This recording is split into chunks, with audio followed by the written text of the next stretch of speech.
ਜੀ programme radio ਸਾਂਝ ਦੇ ਵਿੱਚ ਆਪਾਂ ਤੁਹਾਡੇ ਨਾਲ ਰੂਬਰੂ ਹਾਂ ਤੇ ਸਾਂਝ ਪ੍ਰੋਗਰਾਮ ਦੇ ਵਿੱਚ ਤੁਹਾਨੂੰ ਪਤਾ ਹੈ ਕਿ ਅੱਜ ਦੇ ਦਿਨ ਸਾਂਝ ਪਾਉਣ ਲਈ ਸ਼੍ਰੀ ਧਰਮਪਾਲ ਜੀ ਆਉਂਦੇ ਆ ਤੇ ਉਹਨਾਂ ਦੇ ਨਾਲ ਆਪਾਂ ਵਿਚਾਰਾਂ ਦੀ ਸਾਂਝ ਹਮੇਸ਼ਾ ਪਾਉਂਦੇ ਆ ਕਿ ਅਸੀਂ ਸਿਹਤ ਨੂੰ ਕਿਵੇਂ ਠੀਕ ਰੱਖਣਾ ਹੈ। ਤੇ ਪਿਛਲੇ ਭਾਗ ਦੇ ਵਿੱਚ ਆਪਾਂ ਰੰਗਾਂ ਦੀ ਮਹੱਤਤਾ ਬਾਰੇ ਸੀ ਕਿ ਧਿਆਨ ਕਿਵੇਂ ਕੇਂਦਰਿਤ ਕਰਨਾ ਹੈ, ਉਸ ਧਿਆਨ ਦੇ ਨਾਲ ਅਸੀਂ ਆਪਣੀ ਸਿਹਤ ਨੂੰ ਕਿਵੇਂ ਠੀਕ ਰੱਖਣਾ ਆ। ਸੋ ਆਓ ਜੀ ਫਿਰ ਧਿਆਨ ਵੱਲ ਨੂੰ ਚੱਲਦੇ ਆ। ਤੇ ਸਰ ਜੀ ਪਿਛਲੀ ਕੜੀ ਦੇ ਵਿੱਚ ਆਪਾਂ ਨੂੰ ਬਹੁਤ ਕੁਝ ਦੱਸ ਕੇ ਗਏ ਸੀ ਤੇ ਇਸ ਕੜੀ ਦੇ ਵਿੱਚ ਵੀ ਅੱਜ ਆਪਾਂ ਉਹਨਾਂ ਤੋਂ ਪੁੱਛਾਂਗੇ। ਸਰ ਜੀ ਪਹਿਲਾਂ ਤਾਂ ਪ੍ਰੋਗਰਾਮ ਦੇ ਵਿੱਚ ਬਹੁਤ ਬਹੁਤ ਸਵਾਗਤ ਹੈ ਜੀ ਤੁਹਾਡਾ। ਧੰਨਵਾਦ ਅਮਨ ਜੀ। ਔਰ ਤੁਹਾਡੇ ਰਾਹੀਂ ਤੁਹਾਡੇ ਮਾਧਿਅਮ ਨਾਲ ਸਾਰੇ ਸਰੋਤਿਆਂ ਨੂੰ ਪਿਆਰ ਭਰੀ ਸਤਿ ਸ਼੍ਰੀ ਅਕਾਲ ਜੀ। ਸੋ ਸਾਰਿਆਂ ਨੂੰ ਸਤਿ ਸ਼੍ਰੀ ਅਕਾਲ। ਸਰ ਜੀ ਨੇ ਬੁਲਾਤੀ ਤੇ ਤੁਸੀਂ ਵੀ ਬੇਫਿਕਰ ਹੋ ਕੇ ਤੇ ਹੁਣ ਕਾਪੀ ਪੈਨ ਲੈ ਲਓ, ਚਾਹੇ ਤੁਸੀਂ ਉਹਨੂੰ ਰਿਕਾਰਡ ਕਰਨਾ ਸ਼ੁਰੂ ਕਰ ਦਿਓ, ਚਾਹੇ ਮੈਮਰੀ ਦੇ ਵਿੱਚ ਜ਼ਿਆਦਾ ਸ਼ਕਤੀ ਨੂੰ ਵਧਾਉਣ ਦੇ ਲਈ। ਸੋ ਪਿਛਲੇ ਭਾਗ ਦੇ ਵਿੱਚ ਆਪਾਂ ਪੰਜਾਂ ਰੰਗਾਂ ਦੀ ਗੱਲ ਕੀਤੀ ਸੀ, ਧਿਆਨ ਕਿਵੇਂ ਕੇਂਦਰਿਤ ਕਰਨਾ, ਕਿਵੇਂ ਉਹਨੂੰ ਮਹਿਸੂਸ ਕਰਨਾ, ਇਹ ਦੱਸਿਆ ਸੀ। ਉਹਦੇ ਨਾਲ ਆਪਾਂ ਗੁੱਸੇ ਨੂੰ ਅੱਜ ਦੇ ਸਮੇਂ ਦੇ ਵਿੱਚ ਸਾਰੀਆਂ ਜਿਹੜੀਆਂ ਦੁਵਿਧਾਵਾਂ ਉਹਨਾਂ ਨੂੰ ਕਿਵੇਂ ਕੰਟਰੋਲ ਦੇ ਵਿੱਚ ਰੱਖਣਾ। ਸੋ ਅੱਜ ਦੀ ਕੜੀ ਦੇ ਵਿੱਚ ਉਸ ਲੜੀ ਨੂੰ ਗਾਂਹ ਤੋੜਦੇ ਹੋਏ ਕੀ ਦੱਸੋਗੇ? ਬਹੁਤ ਅੱਛੀ ਗੱਲ ਆ ਕਿ ਪਿਛਲੀ ਕੜੀ ਵਿੱਚ ਅਸੀਂ ਇਸ ਪ੍ਰੀਖਿਆ ਧਿਆਨ ਦੇ ਇੱਕ ਪਾਰਟ ਦੇ ਬਾਰੇ ਗੱਲ ਕੀਤੀ ਸੀ ਜੀ। ਤਾਂ ਪ੍ਰੀਖਿਆ ਧਿਆਨ ਦੇ ਆਚਾਰਿਆ ਜਿਹੜੇ ਸੀਗੇ, ਜਨਕ ਜਿਹੜੇ ਉਹਦੇ ਖੋਜੀ ਸੀਗੇ ਜੀ। ਆਚਾਰਿਆ ਮਹਾਪ੍ਰਗਿਆ, ਉਹਨਾਂ ਦਾ ਉਸ ਦਿਨ ਜਨਮ ਸ਼ਤਾਬਦੀ ਸੀਗੀ ਜੀ। ਅਸੀਂ ਉਹਨਾਂ ਨੂੰ ਸਮਰਪਿਤ ਕਰਕੇ ਉਹ ਪ੍ਰੋਗਰਾਮ ਦਾ ਇੱਕ ਛੋਟਾ ਜਿਹਾ ਭਾਗ ਪ੍ਰਸਾਰਿਤ ਕੀਤਾ ਸੀਗਾ ਜੀ ਸਰ ਜੀ। ਤੋ ਜਿਵੇਂ ਹੁਣ ਤੁਸੀਂ ਅੱਗੇ ਆਸ਼ਾ ਰੱਖੀ ਹੈ ਕਿ ਇਸ ਲੜੀ ਨੂੰ ਕੰਪਲੀਟ ਕਰ ਦਿਓ, ਧਿਆਨ ਦੀ ਵਿਧੀ ਨੂੰ ਸੰਪੰਨ ਕਰ ਦਿਓ। ਤੋ ਕਿਉਂਕਿ ਉਹ ਇੱਕ ਪਾਰਟ ਸੀਗਾ ਤੋ ਪੂਰਾ ਜਿਹੜਾ ਹੈ ਪ੍ਰੀਖਿਆ ਧਿਆਨ ਜਿਹੜਾ ਵਾ ਉਹ ਕਿਵੇਂ ਕੀਤਾ ਜਾਵੇ, ਕਿਵੇਂ ਕਰਨਾ ਚਾਹੀਦਾ ਆ, ਅੱਜ ਅਸੀਂ ਇਸ ਨੂੰ ਸੰਪੰਨ ਕਰਨ ਦੀ ਕੋਸ਼ਿਸ਼ ਕਰਾਂਗੇ। ਜ਼ਰੂਰ ਜੀ ਜ਼ਰੂਰ। ਤੋ ਇਸ ਦੇ ਵਿੱਚ 5-6 ਇਹਦੇ ਪਾਰਟਸ ਨੇ, ਅਸੀਂ ਅੱਜ 2 ਜਾਂ 3 ਪਾਰਟਸ ਕਵਰ ਕਰਨ ਦੀ ਕੋਸ਼ਿਸ਼ ਕਰਾਂਗੇ ਜੀ। ਤੇ ਅਗਲੀ ਲੜੀ ਤੱਕ ਅਸੀਂ ਉਮੀਦ ਹੈ ਕਿ ਇਸ ਨੂੰ ਪੂਰਾ ਕੰਪਲੀਟ ਕਰ ਲਵਾਂਗੇ ਜੀ।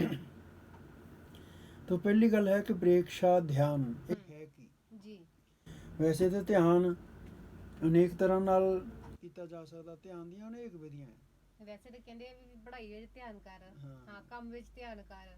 ਮੈਂ ਕਿਹਾ ਸੂਈ ਦੇ ਨੱਕੇ 'ਚ ਧਾਗਾ ਪਾਉਣਾ ਹੋਵੇ, ਹਾਂ ਪੂਰਾ ਧਿਆਨ ਦੇਣਾ, ਉਹ ਵੀ ਧਿਆਨ ਦੇਣਾ ਪੈਂਦਾ। ਇੱਕ ਤੀਲਾ ਇੱਥੇ ਵਿਆਹ ਚੱਕ ਕੇ ਉੱਥੇ ਰੱਖਣਾ ਆ ਤੇ ਇਹਦੇ ਲਈ ਵੀ ਧਿਆਨ ਦੀ ਲੋੜ ਆ। ਬਿਲਕੁਲ। ਸੋ ਹਰ ਕੰਮ 'ਚ ਅਸੀਂ ਸੜਕ ਦੇ ਉੱਤੇ ਡਰਾਈਵ ਕਰਦੇ ਪਏ ਉੱਥੇ ਵੀ ਧਿਆਨ ਦੀ ਲੋੜ ਆ ਬਹੁਤ ਜ਼ਿਆਦਾ। ਤੇ ਕੋਈ ਵੀ ਕੰਮ ਕਰਦੇ ਆ ਉੱਥੇ ਸਾਨੂੰ ਧਿਆਨ ਦੀ ਲੋੜ ਆ। ਤੇ ਜਿੰਨੀ ਸਾਡੇ ਅੰਦਰ ਇਕਾਗਰਤਾ ਹੋਊਗੀ, ਕਨਸੈਂਟਰੇਸ਼ਨ ਕਿਸੇ ਕੰਮ ਦੇ ਵਿੱਚ ਹੋਊਗੀ, ਉਹਨਾਂ ਉਹ ਕੰਮ ਵਧੀਆ ਢੰਗ ਨਾਲ ਸੰਪੰਨ ਹੋਊਗਾ ਜੀ।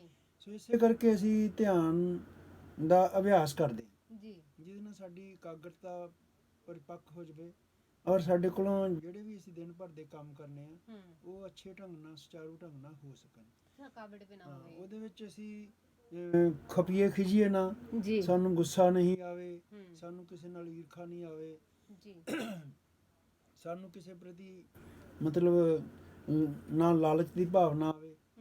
ਤਾਂ ਅਜਿਹੀਆਂ ਚੀਜ਼ਾਂ ਤੋਂ ਬਚਦੇ ਹੋਏ ਅਸੀਂ ਵਧੀਆ ਢੰਗ ਨਾਲ ਆਪਣਾ ਜ਼ਿੰਦਗੀ ਦਾ ਜਿਹੜਾ ਦਿਨ ਵਾ ਉਹਨੂੰ ਗੁਜ਼ਾਰ ਸਕੀਏ ਜੀ।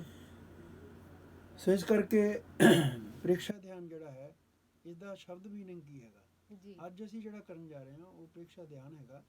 ਵੈਸੇ ਤਾਂ ਜਿੱਦਾਂ ਮੈਂ ਗੱਲ ਕੀਤੀ ਵੀ ਕਈ ਤਰ੍ਹਾਂ ਦੇ ਧਿਆਨ ਹੁੰਦੇ ਆ, ਉਹ 'ਚ ਕੋਈ ਆਪਣੇ ਗੁਰੂ ਦੇ ਮੰਤਰ ਨੂੰ ਲੈ ਕੇ ਹਰ ਧਰਮ ਦੇ ਵਿੱਚ ਗੁਣਗੁਣਾਉਂਦਾ ਹੈ, ਸਾਊਂਡ ਕਰਦਾ, ਉਸ ਨੂੰ ਮਨ ਹੀ ਮਨ 'ਚ ਉਹਦਾ ਸਿਮਰਨ ਕਰਕੇ ਤੇ ਇਸ ਢੰਗ ਨਾਲ ਵੀ ਉਸ ਧਿਆਨ ਕਰਦਾ ਹੈਗਾ ਜੀ। ਤੇ ਹੋਰ ਵੀ ਕਈ ਢੰਗ ਤਰੀਕੇ ਹੋ ਸਕਦੇ ਆ। ਇਹ ਜਿਹੜੀ ਪ੍ਰੀਖਿਆ ਧਿਆਨ ਹੈਗਾ, ਇਹ ਆਚਾਰਿਆ ਮਹਾਪ੍ਰਗਿਆ ਜਿਹੜੇ ਇਸ ਦੇ ਮਤਲਬ ਆਚਾਰਿਆ ਹੋਏ ਨੇ, ਤੇ ਇਹ ਜੈਨ ਮਤਲਬ ਫਿਲਾਸਫੀ ਦੇ ਅਨੁਕੂਲ ਹੈਗਾ ਜੀ। ਲੇਕਿਨ ਇਹਦਾ ਭਾਵ ਇਹ ਨਹੀਂ ਹੈ ਕਿ ਜੈਨੀਆਂ ਵਾਸਤੇ ਹੈਗਾ, ਇਹ ਸੰਪੂਰਨ ਮਨੁੱਖ ਮਾਤਰ ਲਈ ਹੈ। ਇੱਕ ਬੜੀ ਸਰਲ ਵਿਧੀ ਆ ਜਿਸ ਦਾ ਕਿਸੇ ਧਰਮ ਨਾਲ ਸੰਬੰਧ ਨਹੀਂਗਾ, ਜਿਸ ਦਾ ਕਿਸੇ ਵਿਅਕਤੀ ਦੇ ਵਿਅਕਤਿਤਵ ਨੂੰ ਉੱਚਾ ਉਠਾਉਣ ਨਾਲ ਸੰਬੰਧ ਹੈ, ਜਿਸ ਦਾ ਕਿਸੇ ਵਿਅਕਤਿਤਵ ਨੂੰ ਸ਼ੁੱਧ ਔਰ ਉੱਚਾ ਬਣਾਉਣ ਲਈ ਹੈਗਾ, ਇਹਦਾ ਸੰਬੰਧ ਹੈਗਾ। ਸੋ ਇਸ ਕਰਕੇ ਅੱਜ ਅਸੀਂ ਇਸ ਪ੍ਰੀਖਿਆ ਧਿਆਨ ਨੂੰ ਸੰਪੰਨ ਕਰਨ ਦੀ ਕੋਸ਼ਿਸ਼ ਕਰਾਂਗੇ ਜੀ। ਹੁਣ ਸਭ ਤੋਂ ਪਹਿਲਾਂ ਹੈ ਕਿ ਪ੍ਰੀਖਿਆ ਧਿਆਨ ਹੈ ਕੀ। ਬਿਲਕੁਲ ਜੀ। ਪ੍ਰੇਕਸ਼ਾ, ਹੂੰ ਇਹ ਕੀ ਚੀਜ਼ ਹੈ? ਇਕਸ਼ੂ ਦਾ ਮਤਲਬ ਹੁੰਦਾ ਦੇਖਣਾ, ਹੂੰ ਤੇ ਪ੍ਰ ਜਮਾ ਇਕਸ਼ੂ ਮਿਲਾ ਕੇ ਬਣਿਆ ਪ੍ਰੇਕਸ਼ਾ। ਜੀ, ਤੋ ਪ੍ਰੇਕਸ਼ਾ ਦਾ ਮਤਲਬ ਅੰਦਰ ਦੇਖਣਾ। ਆਪਣੇ ਮਨ ਅੰਦਰ ਦੇਖਣਾ। ਹਾਂ, ਆਪਣੇ ਅੰਦਰ ਦੇਖਣਾ, ਇਸ ਨੂੰ ਅਸੀਂ ਪ੍ਰੇਕਸ਼ਾ ਧਿਆਨ ਆਖਦੇ ਹਾਂ। ਜੀ ਤੋ ਅਸੀਂ ਸਦਾ ਹੀ ਦੂਸਰਿਆਂ ਦੇ ਬਾਰੇ ਜਾਂ ਬਾਹਰ ਮੁਖੀ ਹੋ ਕੇ ਬਾਹਰਲੇ ਸੰਸਾਰ ਬਾਰੇ ਹੀ ਦੇਖਦੇ ਹਾਂ ਜੀ ਔਰ ਉੱਤੇ ਹੀ ਖਪਦੇ ਖਿੱਚਦੇ ਹਾਂ। ਬਿਲਕੁਲ ਲੇਕਿਨ ਅਸੀਂ ਕਦੇ ਵੀ ਅੱਖਾਂ ਬੰਦ ਕਰਕੇ ਆਪਣੇ ਅੰਦਰ ਝਾਤ ਮਾਰਨ ਦੀ ਕੋਸ਼ਿਸ਼ ਨਹੀਂ ਕਰਦੇ। ਜੀ ਤੋ ਬੁਰਾ ਜੋ ਦੇਖਣ ਮੈਂ ਚਲਾ, ਬੁਰਾ ਨਾ ਮਿਲਿਆ ਕੋਏ, ਜੀ ਜੋ ਦਿਲ ਖੋਜਾ ਆਪਣਾ ਹੂੰ, ਮੁਝ ਸੇ ਬੁਰਾ ਨਾ ਕੋਈ। ਬਿਲਕੁਲ ਤੇ ਕਬੀਰ ਸਾਹਿਬ ਨੇ ਗੱਲ ਬੜੀ ਵਧੀਆ ਕਹੀ ਆ ਕਿ ਅਸੀਂ ਦੂਸਰਿਆਂ ਦੀਆਂ ਬੁਰਾਈਆਂ ਖੋਜਣ 'ਚ ਲੱਗੇ ਰਹਿੰਦੇ ਹੈਗੇ। ਹੂੰ ਤੇ ਜੇ ਅਸੀਂ ਥੋੜਾ ਜਿਹਾ ਆਪਣੇ ਅੰਦਰ ਝਾਤ ਮਾਰ ਕੇ ਦੇਖੀਏ ਜੀ ਤਾਂ ਸਾਡੇ ਅੰਦਰ ਕਿੰਨੀਆਂ ਕੁ ਔਗਣ ਆ, ਕਿੰਨੀਆਂ ਕੁ ਬੁਰਾਈਆਂ ਆ, ਹੂੰ ਤੇ ਜੇ ਅਸੀਂ ਉਹਨਾਂ ਨੂੰ ਦੂਰ ਕਰਨ ਵਾਲੇ ਕੋਸ਼ਿਸ਼ ਕਰ ਲਈਏ ਤਾਂ ਇਹੀ ਸਭ ਤੋਂ ਵੱਡੀ ਧਿਆਨ ਦੀ ਗੱਲ ਆ। ਜੀ ਤੋ ਅੱਜ ਅਸੀਂ ਅੰਦਰ ਦੇਖਣ ਦਾ ਜਿਹੜਾ ਪ੍ਰੋਸੈਸ ਕੀ ਹੈਗਾ, ਜੀ ਅੰਦਰ ਦੇਖਣ ਲਈ ਕਿਹੜੇ ਕਿਹੜੇ ਸਟੈਪਸ ਹੈਗੇ ਨੇ, ਉਹਨਾਂ ਨੂੰ ਜਾਣਨ ਦੀ ਕੋਸ਼ਿਸ਼ ਕਰਾਂਗੇ। ਜੀ ਤੋ ਸਟੈਪ ਨੂੰ ਸ਼ੁਰੂਆਤ ਕਰਨ ਤੋਂ ਪਹਿਲਾਂ ਕੁਝ ਜਿਹੜੀਆਂ ਗੱਲਾਂ ਵੱਲ ਧਿਆਨ ਯਾਦ ਦੇਣ ਰੱਖਣ ਵਾਲੀਆਂ ਗੱਲਾਂ। ਦੀ ਲੋੜ ਆ। ਇੱਕ ਤਾਂ ਹੈਗਾ ਕਿ ਅਸੀਂ 4-5 ਗੱਲਾਂ ਵੱਲ ਧਿਆਨ ਇਹਨਾਂ ਨਿਯਮਾਂ ਨੂੰ ਅਪਣਾਉਣ ਦੀ ਵੀ ਜ਼ਰੂਰਤ ਆ ਜੇ ਧਿਆਨ ਅਸੀਂ ਕਰਨਾ ਹੈਗਾ। ਜੀ ਤਾਂ ਉਹ ਹੈਗਾ ਵਾ ਕਿ ਜਾਨੀ ਪ੍ਰੇਕਸ਼ਾ ਧਿਆਨ ਲਈ ਕੁਝ ਸੰਕਲਪ ਸੂਤਰ ਕੀ ਹੈ, ਸਾਨੂੰ ਕੁਝ ਸੰਕਲਪ ਲੈਣ ਦੀ ਲੋੜ ਆ ਕਿ ਆਹ ਗੱਲਾਂ ਤੇ ਅਸੀਂ ਚੱਲਣਾ ਆ, ਨਿਰਣਾ ਲੈਣਾ ਹੈ। ਇਹਨਾਂ ਗੱਲਾਂ ਤੇ ਅਸੀਂ ਅਮਲ ਕਰਦੇ ਹੋਏ ਅਸੀਂ ਪ੍ਰੇਕਸ਼ਾ ਧਿਆਨ ਕਰਨਾ। ਹੂੰ ਜੇ ਉਹਨਾਂ ਤੇ ਅਮਲ ਕਰਦੇ ਹੋਏ ਅਸੀਂ ਪ੍ਰੇਕਸ਼ਾ ਧਿਆਨ ਕਰਾਂਗੇ ਤਾਂ ਉਸ 'ਚ ਜਲਦੀ ਸਾਨੂੰ ਕਾਮਯਾਬੀ ਮਿਲੂਗੀ। ਜੀ ਤਾਂ ਉਹਦੇ ਵਿੱਚ 5 ਗੱਲਾਂ ਤੇ ਧਿਆਨ ਦੇਣ ਦੀ ਲੋੜ ਹੈਗੀ ਆ। ਜਿਵੇਂ ਇੱਕ ਕਿ ਤੇ ਹੈਗਾ ਕਿ ਭਾਵ ਕਿਰਿਆ, ਹੂੰ ਕਿ ਹਰ ਕਿਰਿਆ ਮਨ ਦੇ ਨੂੰ ਵਿੱਚ ਸ਼ਾਮਲ ਕਰਕੇ ਕੀਤੀ ਜਾਵੇ, ਪੂਰਾ ਮਨ ਉਹਦੇ ਵਿੱਚ ਲਗਾ ਕੇ ਕੋਈ ਵੀ ਕੰਮ ਨੂੰ ਕੀਤਾ ਜਾਵੇ। ਇਹ ਨਹੀਂ ਕੰਮ ਅਸੀਂ ਕੋਈ ਕਰਦੇ ਹੋਈਏ ਤੇ ਮਨ ਕਿਤੇ ਹੋਰ ਹੋਵੇ। ਜੀ ਤਾਂ ਮਨ ਨੂੰ ਪੂਰੀ ਤਰ੍ਹਾਂ ਉਸ ਵਿੱਚ ਸ਼ਾਮਲ ਕਰਕੇ ਕਿਸੇ ਕੰਮ ਨੂੰ ਕਰਨਾ। ਜੀ ਤੇ ਦੂਸਰਾ ਹੈਗਾ ਕਿ ਪ੍ਰਤੀਕਿਰਿਆ ਤੋਂ ਬਚਣਾ, ਜੀ। ਜਾਨੀ ਕੰਮ ਤਾਂ ਕਰੋ ਲੇਕਿਨ ਕਿਸੇ ਦੀ ਜੇ ਤੁਹਾਨੂੰ ਕਿਸੇ ਨੇ ਕੋਈ ਉਲਟਾ ਸਿੱਧਾ ਲਫ਼ਜ਼ ਬੋਲ ਦਿੱਤਾ, ਜੀ ਤੁਸੀਂ ਉਹਨੂੰ ਇੱਕ ਦੇ 4 ਲਫ਼ਜ਼ ਉਲਟੇ ਬੋਲ ਦਿੱਤੇ, ਮਤਲਬ ਜਵਾਬ ਨਹੀਂ ਦੇਣਾ। ਪ੍ਰਤੀਕਿਰਿਆ ਤੋਂ ਬਚਣਾ। ਹੂੰ ਫਿਰ ਤੁਸੀਂ ਵਧੀਆ ਧਿਆਨ 'ਚ ਇਨਵਾਲਵ ਹੋ ਸਕਦੇ। ਜੀ ਤਾਂ ਤੁਸੀਂ ਮਤਲਬ ਕਦ ਸਦਾ ਹੀ ਪ੍ਰਤੀਕਿਰਿਆ ਤੋਂ ਬਚੋ। ਤੁਹਾਨੂੰ ਕੋਈ ਉੱਚਾ ਨੀਵਾਂ ਬੋਲਦਾ ਵੀ ਆ, ਥੋੜੀ ਕਿ ਦੇਰ ਲਈ ਉਹਨੂੰ ਸਹਾਰੋ, ਹੂੰ ਝੱਲਣਾ ਸਿੱਖੋ। ਸਹਾਰਨ ਸ਼ਕਤੀ। ਹਾਂ, ਤਾਂ ਫਿਰ ਕੀ ਹੋਊਗਾ ਕਿ ਉਹ ਬੋਲਣ ਵਾਲੇ ਬੰਦੇ ਨੂੰ ਖੁਦ ਨੂੰ ਵੀ ਇਸ ਚੀਜ਼ ਦਾ ਥੋੜਾ ਅਹਿਸਾਸ ਹੋਣਾ ਸ਼ੁਰੂ ਹੋਊਗਾ ਕਿ ਮੈਂ ਕਿਉਂ ਲਈਆਂ ਵੀ ਇਹਨਾਂ ਬੋਲੀ ਜਾਂਦਾ ਹੈ। ਜੀ ਤਾਂ ਤੀਸਰਾ ਜਿਹੜਾ ਹੈਗਾ ਆ ਉਹ ਹੈਗਾ ਕਿ ਮੈਤਰੀ ਭਾਵ। ਮਿੱਤਰੀ ਭਾਵ, ਸਾਨੂੰ ਹਰ ਇੱਕ ਦੇ ਨਾਲ, ਹਰ ਇੱਕ ਦੇ ਪ੍ਰਤੀ ਮਿੱਤਰਤਾ ਦਾ ਭਾਵ ਰੱਖਣਾ ਚਾਹੀਦਾ। ਠੰਡਕ ਪਿਆਰ ਵਾਲਾ। ਕੋਈ ਵੀ ਇਨਸਾਨ ਆ ਦੂਸਰਾ, ਕਿਸੇ ਧਰਮ ਦਾ ਆ, ਕਿਸੇ ਦੇਸ਼ ਦਾ ਆ, ਉਹ ਹਰ ਇੱਕ ਦੇ ਨਾਲ ਸਾਨੂੰ ਮਿੱਤਰਤਾ ਦਾ ਭਾਵ ਰੱਖਣਾ ਚਾਹੀਦਾ। ਜੀ ਸਰ ਜੀ। ਇਨਸਾਨੀਅਤ ਦਾ ਭਾਵ ਰੱਖਣਾ ਚਾਹੀਦਾ। ਜੀ ਔਰ ਚੌਥੀ ਗੱਲ ਹੈਗੀ ਆ ਕਿ ਅਲਪ ਆਹਾਰ, ਘੱਟ ਖਾਓ। ਜੇ ਅਸੀਂ ਜ਼ਿਆਦਾ ਖਾਵਾਂਗੇ ਤੇ ਸਾਡੇ ਅੰਦਰ ਸੁਸਤੀ ਆਊਗੀ ਤੇ ਅਸੀਂ ਧਿਆਨ 'ਚ ਇਨਵੋਲਵ ਨਹੀਂ ਹੋ ਸਕਾਂਗੇ। ਬਿਲਕੁਲ ਜੀ। ਤਾਂ ਹਲਕਾ ਭੋਜਨ ਖਾ ਕੇ ਔਰ ਸਦਾ ਹੀ ਭੁੱਖ ਨਾਲੋਂ ਥੋੜਾ ਜਿਹਾ ਘੱਟ ਖਾਣਾ, ਇਹ ਜਿਹੜਾ ਵਾ ਧਿਆਨ ਦੇ ਅਭਿਆਸ ਵਿੱਚ ਉੱਤਮ ਸਾਬਤ ਹੁੰਦਾ ਹੈ। ਜੀ ਔਰ ਜਿਹੜੀ ਪੰਜਵੀਂ ਗੱਲ ਆ ਉਹ ਹੈਗਾ ਕਿ ਮਿਤ ਭਾਸ਼ਣ, ਘੱਟ ਬੋਲਣਾ। ਬਹੁਤ ਸਾਰੇ ਲੋਕ ਬੜ ਐਸੀ ਕਰਦੇ ਆ ਕਿ ਫਜ਼ੂਲ ਆਪਣੀ ਸਾਰੇ ਸਰੀਰ ਦੀ એનર્ਜੀ ਜਿਹੜੀ ਆ ਮੂੰਹ ਦੇ ਰਸਤੇ ਬਾਹਰ ਕੱਢਦੇ ਰਹਿੰਦੇ ਜੀ, ਜਿਸ ਦਾ ਕੋਈ ਮਹਿਣਾ ਵੀ ਨਹੀਂ ਹੁੰਦਾ ਜੀ। ਤੋ ਇਸ ਢੰਗ ਨਾਲ ਜਿੰਨਾ ਅਸੀਂ ਘੱਟ ਬੋਲਾਂਗੇ ਉਨੀ ਆਪਣੇ ਅੰਦਰ ਅਸੀਂ એનર્ਜੀ ਨੂੰ ਸੇਵ ਰੱਖਾਂਗੇ ਔਰ ਫਿਰ ਉਹ ਸਾਡੇ ਲਈ ਧਿਆਨ ਨੂੰ ਸਫਲ ਕਰਨ ਦੇ ਵਿੱਚ ਉਹ ਸਾਨੂੰ ਬੜੀ ਸਹਾਇਕ ਹੋਊਗੀ ਜੀ। ਸੋ ਇਸ ਢੰਗ ਨਾਲ ਭਾਵ ਕਿਰਿਆ, ਪ੍ਰਤੀਕਿਰਿਆ ਤੋਂ ਬਚਣਾ, ਮਿੱਤਰਤਾ ਰੱਖਣੀ, ਘੱਟ ਭੋਜਨ ਖਾਣਾ ਤੇ ਘੱਟ ਬੋਲਣਾ। ਜੀ ਜੀ। ਇਹ 5 ਨਿਯਮ ਜਿਹੜੇ ਆ ਜੇ ਅਪਣਾ ਕੇ ਅਸੀਂ ਧਿਆਨ ਵਾਲੇ ਪਾਸੇ ਤੁਰਾਂਗੇ ਤਾਂ ਫਿਰ ਧਿਆਨ 'ਚ ਸਾਨੂੰ ਜ਼ਿਆਦਾ ਕਾਮਯਾਬੀ ਮਿਲੂਗੀ, ਧਿਆਨ ਦਾ ਸਾਨੂੰ ਜ਼ਿਆਦਾ ਲਾਭ ਹੋਊਗਾ। ਬਿਲਕੁਲ ਜੀ। ਤੇ ਸ਼ੁਰੂ ਕਰੀਏ ਧਿਆਨ ਹੁਣ। ਬਿਲਕੁਲ ਜੀ। ਹੁਣ ਅਸੀਂ ਧਿਆਨ ਕਰਨ ਵੇਲੇ ਸਭ ਤੋਂ ਪਹਿਲਾਂ ਤਾਂ ਅਸੀਂ ਬੈਠਣਾ ਹੁੰਦਾ ਹੈ। ਬੈਠਣ ਦੀ ਪ੍ਰਕਿਰਿਆ ਤੋ ਸਾਦੀ ਚੌਕੜੀ ਮਾਰ ਕੇ ਭਾਵੇਂ ਬੈਠ ਜਾਓ ਜੀ। ਸੁਖ ਆਸਨ ਕਹਿ ਲੈਂਦੇ ਆ। ਕੋਈ ਪਦਮ ਆਸਨ ਲਗਾ ਕੇ ਦੋਵੇਂ ਪੈਰ ਪੱਟਾਂ ਤੇ ਰੱਖ ਕੇ ਬੈਠ ਜਾਂਦਾ ਹੈਗਾ, ਪਰ ਇਹ 'ਚ ਜ਼ਿਆਦਾ ਸਮਾਂ ਬੈਠਣਾ ਮੁਸ਼ਕਲ ਹੁੰਦਾ ਜੀ, ਜ਼ਿਆਦਾ ਪ੍ਰੈਕਟਿਸ ਨਾ ਹੋਵੇ। ਕੋਈ ਅਰਧ ਪਦਮ ਆਸਨ ਇੱਕ ਪੈਰ ਪੱਟ ਤੇ ਰੱਖ ਕੇ ਬੈਠ ਜਾਣਾ, ਇਦਾਂ ਵੀ ਬੈਠ ਜਾਂਦਾ ਹੈਗਾ। ਜੀ ਤੇ ਜਿਹਦੇ ਕੋ ਉਦਾਂ ਵੀ ਨਹੀਂ ਬੈਠ ਹੁੰਦਾ ਉਹ ਭਾਵੇਂ ਕੁਰਸੀ ਤੇ ਵੀ ਬੈਠ ਕੇ ਕਰ ਲਓ। ਜੀ ਬਸ ਇੰਨਾ ਕੁ ਜ਼ਰੂਰ ਅਸੀਂ ਖਿਆਲ ਰੱਖਣਾ ਹੁੰਦਾ ਆ ਕਿ ਅਸੀਂ ਪਿੱਛੇ ਨੂੰ ਬਹੁਤ ਹੀ ਢੋ ਜੀ ਲਾ ਕੇ ਨਹੀਂ ਬੈਠਣਾ ਹੁੰਦਾ, ਬਿਲਕੁਲ ਸਿੱਧੇ ਸਟ੍ਰੇਟ ਬੈਠਣਾ। ਮਤਲਬ ਰੀੜ ਦੀ ਹੱਡੀ ਪੂਰੀ ਸਿੱਧੀ ਹੋਣੀ ਚਾਹੀਦੀ ਹੈ। ਉਹ 'ਚ ਢੋ ਨਹੀਂ ਲਗਾਉਣ ਦੀ ਲੋੜ। ਔਰ ਸਿੱਧੇ ਬੈਠੋ, ਬੇਸ਼ੱਕ ਕੁਰਸੀ ਤੇ ਬੈਠ ਜਾਓ, ਬੈਂਚ ਤੇ ਬੈਠ ਜਾਓ, ਤੇ ਜਾਂ ਕਿਸੇ ਥੱਲੇ ਆਸਨ ਵਿਛਾ ਕੇ ਉੱਤੇ ਗੱਦੀ ਵਿਛਾ ਰੱਖ ਲਓ। ਔਰ ਗੱਦੀ ਤਾਂ ਕਿ ਤੁਹਾਨੂੰ ਮਤਲਬ ਫਰਸ਼ ਜਿਹੜਾ ਵਾ ਉਹ ਕੰਫਰਟੇਬਲ ਲੱਗੇ। ਬਿਲਕੁਲ ਬਿਲਕੁਲ। ਔਰ ਜੇ ਹੋ ਸਕੇ ਤਾਂ ਬਟਕਸ ਦੇ ਨੀਚੇ, ਕੂਲਿਆਂ ਦੇ ਨੀਚੇ ਛੋਟੀ ਗੱਦੀ ਇੱਕ ਹੋਰ ਰੱਖ ਲਓ। ਯਾਨੀ ਪਿਛਲਾ ਹਿੱਸਾ ਥੋੜਾ ਜਿਹਾ ਉੱਚਾ ਹੋ ਜਾਏ, ਗੋਡੇ ਥੱਲੇ ਵੱਲ ਨੂੰ ਝੁਕ ਜਾਣਗੇ। ਔਰ ਜਦੋਂ ਗੋਡੇ ਥੋੜੇ ਜਿਹੇ ਥੱਲੇ ਵੱਲ ਨੂੰ ਝੁਕਣਗੇ ਤੁਹਾਡਾ ਸਰੀਰ ਉਹਨਾਂ ਹੀ ਅਪਵਰਡ ਸਿੱਧਾ ਸਟ੍ਰੇਟ ਹੋਊਗਾ। ਜੀ ਜੀ। ਸੋ ਧਿਆਨ ਲਈ ਬੈਠਣ ਵਾਸਤੇ ਬੈਠੋ ਕਿਸੇ ਵੀ ਢੰਗ ਨਾਲ, ਸਾਦੇ ਢੰਗ ਨਾਲ ਬੈਠ ਲਓ, ਲੇਕਿਨ ਉਹ ਆਰਾਮਦਾਇਕ ਕੰਫਰਟੇਬਲ ਜਿਹੜਾ ਵਾ ਸਥਾਨ ਹੋਣਾ ਚਾਹੀਦਾ ਆ। ਜੀ ਗੱਦੀ ਹੋਵੇ ਚਾਹੇ ਕੁਰਸੀ ਹੋਵੇ ਜਾਂ ਜਿੱਥੇ ਵੀ ਮਰਜ਼ੀ ਬੈਠੋ, ਜੀ, ਲੇਕਿਨ ਸਿੱਧੇ ਬੈਠੋ। ਪਰ ਸਾਡੇ ਵਰਗੇ ਤਾਂ ਟੇਢੇ ਇਦਾਂ ਗਾਂ ਨੂੰ ਝੁੱਕ ਕੇ ਬੈਠਦੇ ਨੇ। ਤਾਂ ਹੀ ਮੈਂ ਦੱਸਿਆ ਕਿ ਜਦੋਂ ਤੁਸੀਂ ਮਤਲਬ ਗੱਦੀ, ਇੱਕ ਤਾਂ ਚੌੜੀ ਗੱਦੀ ਆ 2 ਫੁੱਟ ਬਾਈ 2 ਫੁੱਟ ਦੀ ਆ, ਜਿਹਦੇ ਉੱਤੇ ਪੂਰਾ ਤੁਹਾਡਾ ਚੌਂਕੜੀ ਮਾਰ ਕੇ ਗੋਡੇ ਵੀ ਉਹਦੇ ਉੱਤੇ ਰਹਿਣ। ਲੇਕਿਨ ਇੱਕ ਬਟਕਸ ਦੇ ਨੀਚੇ ਮਤਲਬ ਪਿਛਲੇ ਹਿੱਸੇ ਦੇ ਨੀਚੇ ਹੀ ਗੱਦੀ ਜਿਹੜੀ ਲਗਾਣੀ, ਉਹਨਾਂ ਪਿਛਲਾ ਹਿੱਸਾ ਥੋੜਾ ਜਿਹਾ ਉੱਚਾ ਹੋ ਜਾਊਗਾ। ਜੀ ਉੱਚਾ ਹੋਣ ਨਾਲ ਗੋਡੇ ਜਦੋਂ ਥੋੜੇ ਜਿਹੇ ਥੱਲੇ ਵੱਲ ਨੂੰ ਝੁਕਣਗੇ ਮੋਹਰੇ, ਗੋਡਿਆਂ ਦੇ ਥੱਲੇ ਹੋਰ ਕੋਈ ਗੱਦੀ ਨਹੀਂ ਹੈਗੀ। ਜੀ ਜੀ ਜੀ। ਤਾਂ ਫਿਰ ਜਦੋਂ ਗੋਡੇ ਥੱਲੇ ਵੱਲ ਨੂੰ ਜਾਣਗੇ, ਸਰੀਰ ਤੁਸੀਂ ਜਿੱਦਾਂ ਕਹਿੰਦੇ ਹੋ ਕਿ ਅੱਗੇ ਨੂੰ ਜਾਂਦਾ, ਅੱਗੇ ਨੂੰ ਨਹੀਂ ਜਾਊਗਾ। ਫਿਰ ਸਰੀਰ ਆਪਣੇ ਆਪ ਸਿੱਧਾ ਔਰ ਸਟੇਟ ਹੋ ਜਾਊਗਾ। ਸੋ ਸਿੱਧੇ ਬੈਠਣਾ ਇਹ ਬਹੁਤ ਜ਼ਰੂਰੀ ਹੈ। ਜੀ ਸਰ ਜੀ। ਸੋ ਇੱਕ ਤਾਂ ਹੋ ਗਿਆ ਇਹ ਬੈਠਣ ਦੀ ਪ੍ਰਕਿਰਿਆ ਢੰਗ। ਹਾਂਜੀ। ਤਾਂ ਦੂਸਰਾ ਹੈਗਾ ਕਿ ਹੱਥਾਂ ਦੀ ਪੋਜੀਸ਼ਨ। ਹੱਥ ਜਿਹੜੇ ਨੇ ਉਹ 2 ਢੰਗਾਂ ਨਾਲ ਰੱਖੇ ਜਾ ਸਕਦੇ। ਖੱਬੇ ਹੱਥ ਦੇ ਉੱਤੇ ਸੱਜਾ ਹੱਥ ਰੱਖਿਆ ਜੀ, ਔਰ ਦੋਨੋਂ ਹੱਥ ਗੋਦੀ 'ਚ ਰੱਖ ਲਏ। ਜੀ ਜੀ। ਜਿਵੇਂ ਮੁਨੀ ਵਗੈਰਾ ਰੱਖਦੇ ਨੇ ਨਾ, ਜਿੱਦਾਂ ਮਹਾਤਮਾ ਬੁੱਧ ਦੇ ਰੱਖਿਆ ਹੁੰਦਾ। ਮਹਾਤਮਾ ਬੁੱਧ। ਸੋ ਇਹ ਬੜਾ ਕੰਫਰਟੇਬਲ ਆ। ਗੋਦੀ 'ਚ ਦੋਵੇਂ ਹੱਥ ਰੱਖ ਲੈਣੇ, ਖੱਬੇ ਹੱਥ ਦੇ ਉੱਤੇ ਸੱਜਾ ਹੱਥ ਰੱਖ ਲੈਣਾ ਜੀ। ਤਾਂ ਇਹਦੇ ਵਿੱਚ ਅਸੀਂ ਜਿੰਨੀ ਦੇਰ ਵੀ ਮਰਜ਼ੀ ਬੈਠੇ ਰਹੀਏ, ਸਾਨੂੰ ਕੋਈ ਦਿੱਕਤ ਨਹੀਂ ਆਉਂਦੀ ਜੀ। ਤੇ ਦੂਸਰਾ ਹੈਗਾ ਕਿ ਇਦਾਂ ਗਿਆਨ ਮੁਦਰਾ।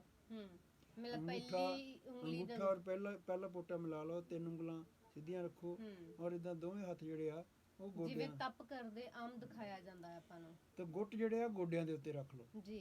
ਸੋ ਇਸ ਢੰਗ ਨਾਲ ਬਾਜ਼ੂ ਭਾਵੇਂ ਬਿਲਕੁਲ ਸਿੱਧੇ ਜਾਂ ਕੱਸਣ ਜਾਂ ਖਿੱਚਣ ਦੀ ਵੀ ਜ਼ਰੂਰਤ ਨਹੀਂ, ਢਿੱਲੇ ਵੀ ਹੋਣ ਭਾਵੇਂ, ਮਤਲਬ ਆਰਾਮ ਨਾਲ ਕੰਫਰਟੇਬਲੀ ਅਸੀਂ ਬੈਠ ਸਕੀਏ। ਤਾਂ ਹੱਥਾਂ ਦੀ ਪੋਜੀਸ਼ਨ ਸਾਡੀ ਇਹ ਹੋਊਗੀ ਜੀ। ਅੰਗੂਠਾ ਤੇ ਪਹਿਲੀ ਉਂਗਲ ਨੂੰ ਆਪਸ ਵਿੱਚ ਮਿਲਾ ਲਓ, ਇਹਨੂੰ ਗਿਆਨ ਮੁਦਰਾ ਕਹਿੰਦੇ ਆ। ਦੂਸਰੀ ਚਿੰਨ ਮੁਦਰਾ ਕਹਿੰਦੇ ਨੇ, ਜਿਹੜਾ ਇਦਾਂ ਹਥੇਲੀ ਤੇ ਖੱਬੇ ਤੇ ਸੱਜਾ ਹੱਥ ਰੱਖ ਕੇ ਜੀ। ਸੋ ਬੈਠਣ ਦਾ ਢੰਗ ਵੀ ਹੋ ਗਿਆ ਔਰ ਹੱਥਾਂ ਦੀ ਪੋਜੀਸ਼ਨ ਵੀ ਹੋ ਗਈ ਜੀ।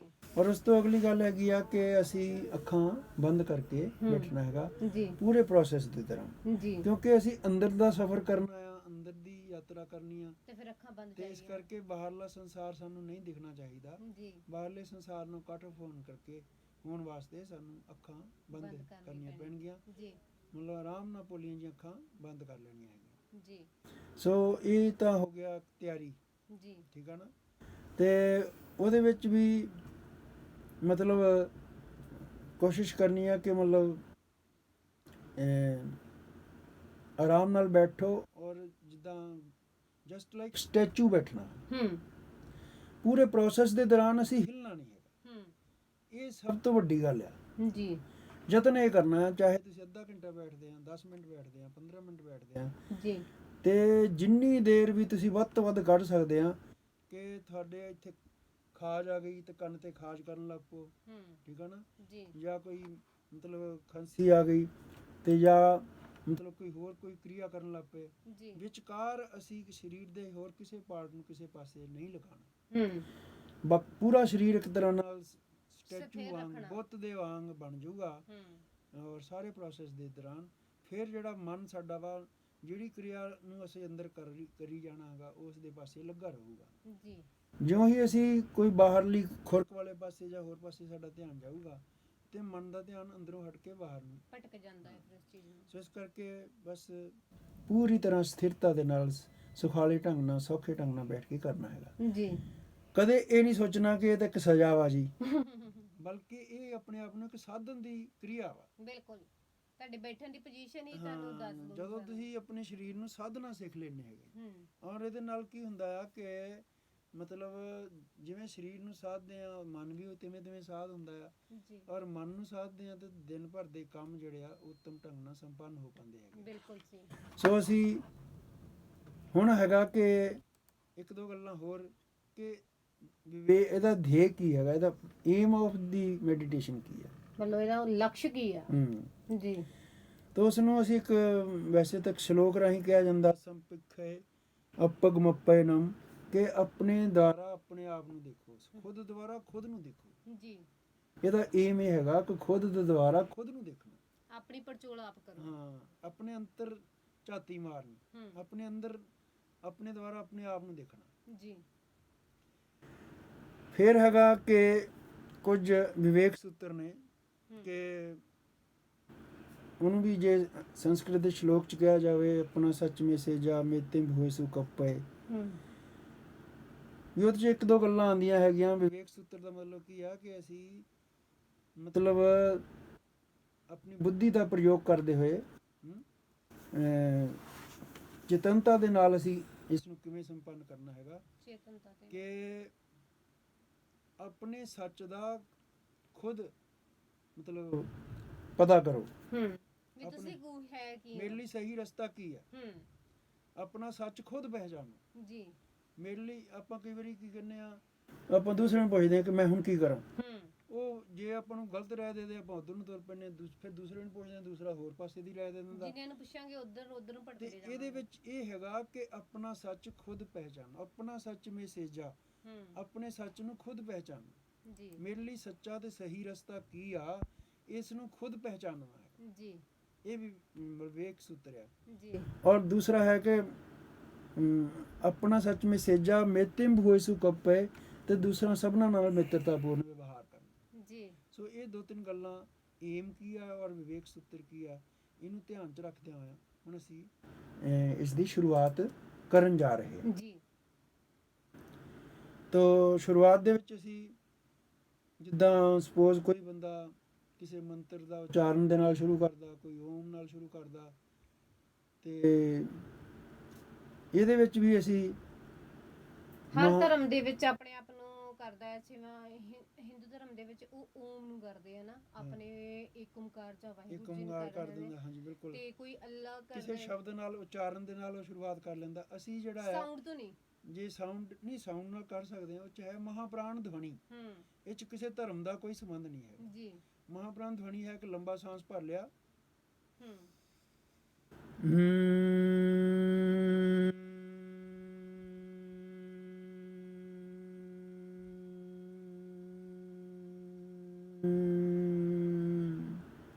ਸਿਸਟਮ ਨਾਲ ਜੀ ਸਾਂਸ ਭਰ ਕੇ ਮਤਲਬ ਐਮ ਸਾਊਂਡ ਆਵਾਜ਼ ਜਿਹੜੀ ਆ ਬਾਹਰ ਕੱਢਣੀ ਹੈਗੀ ਜੀ।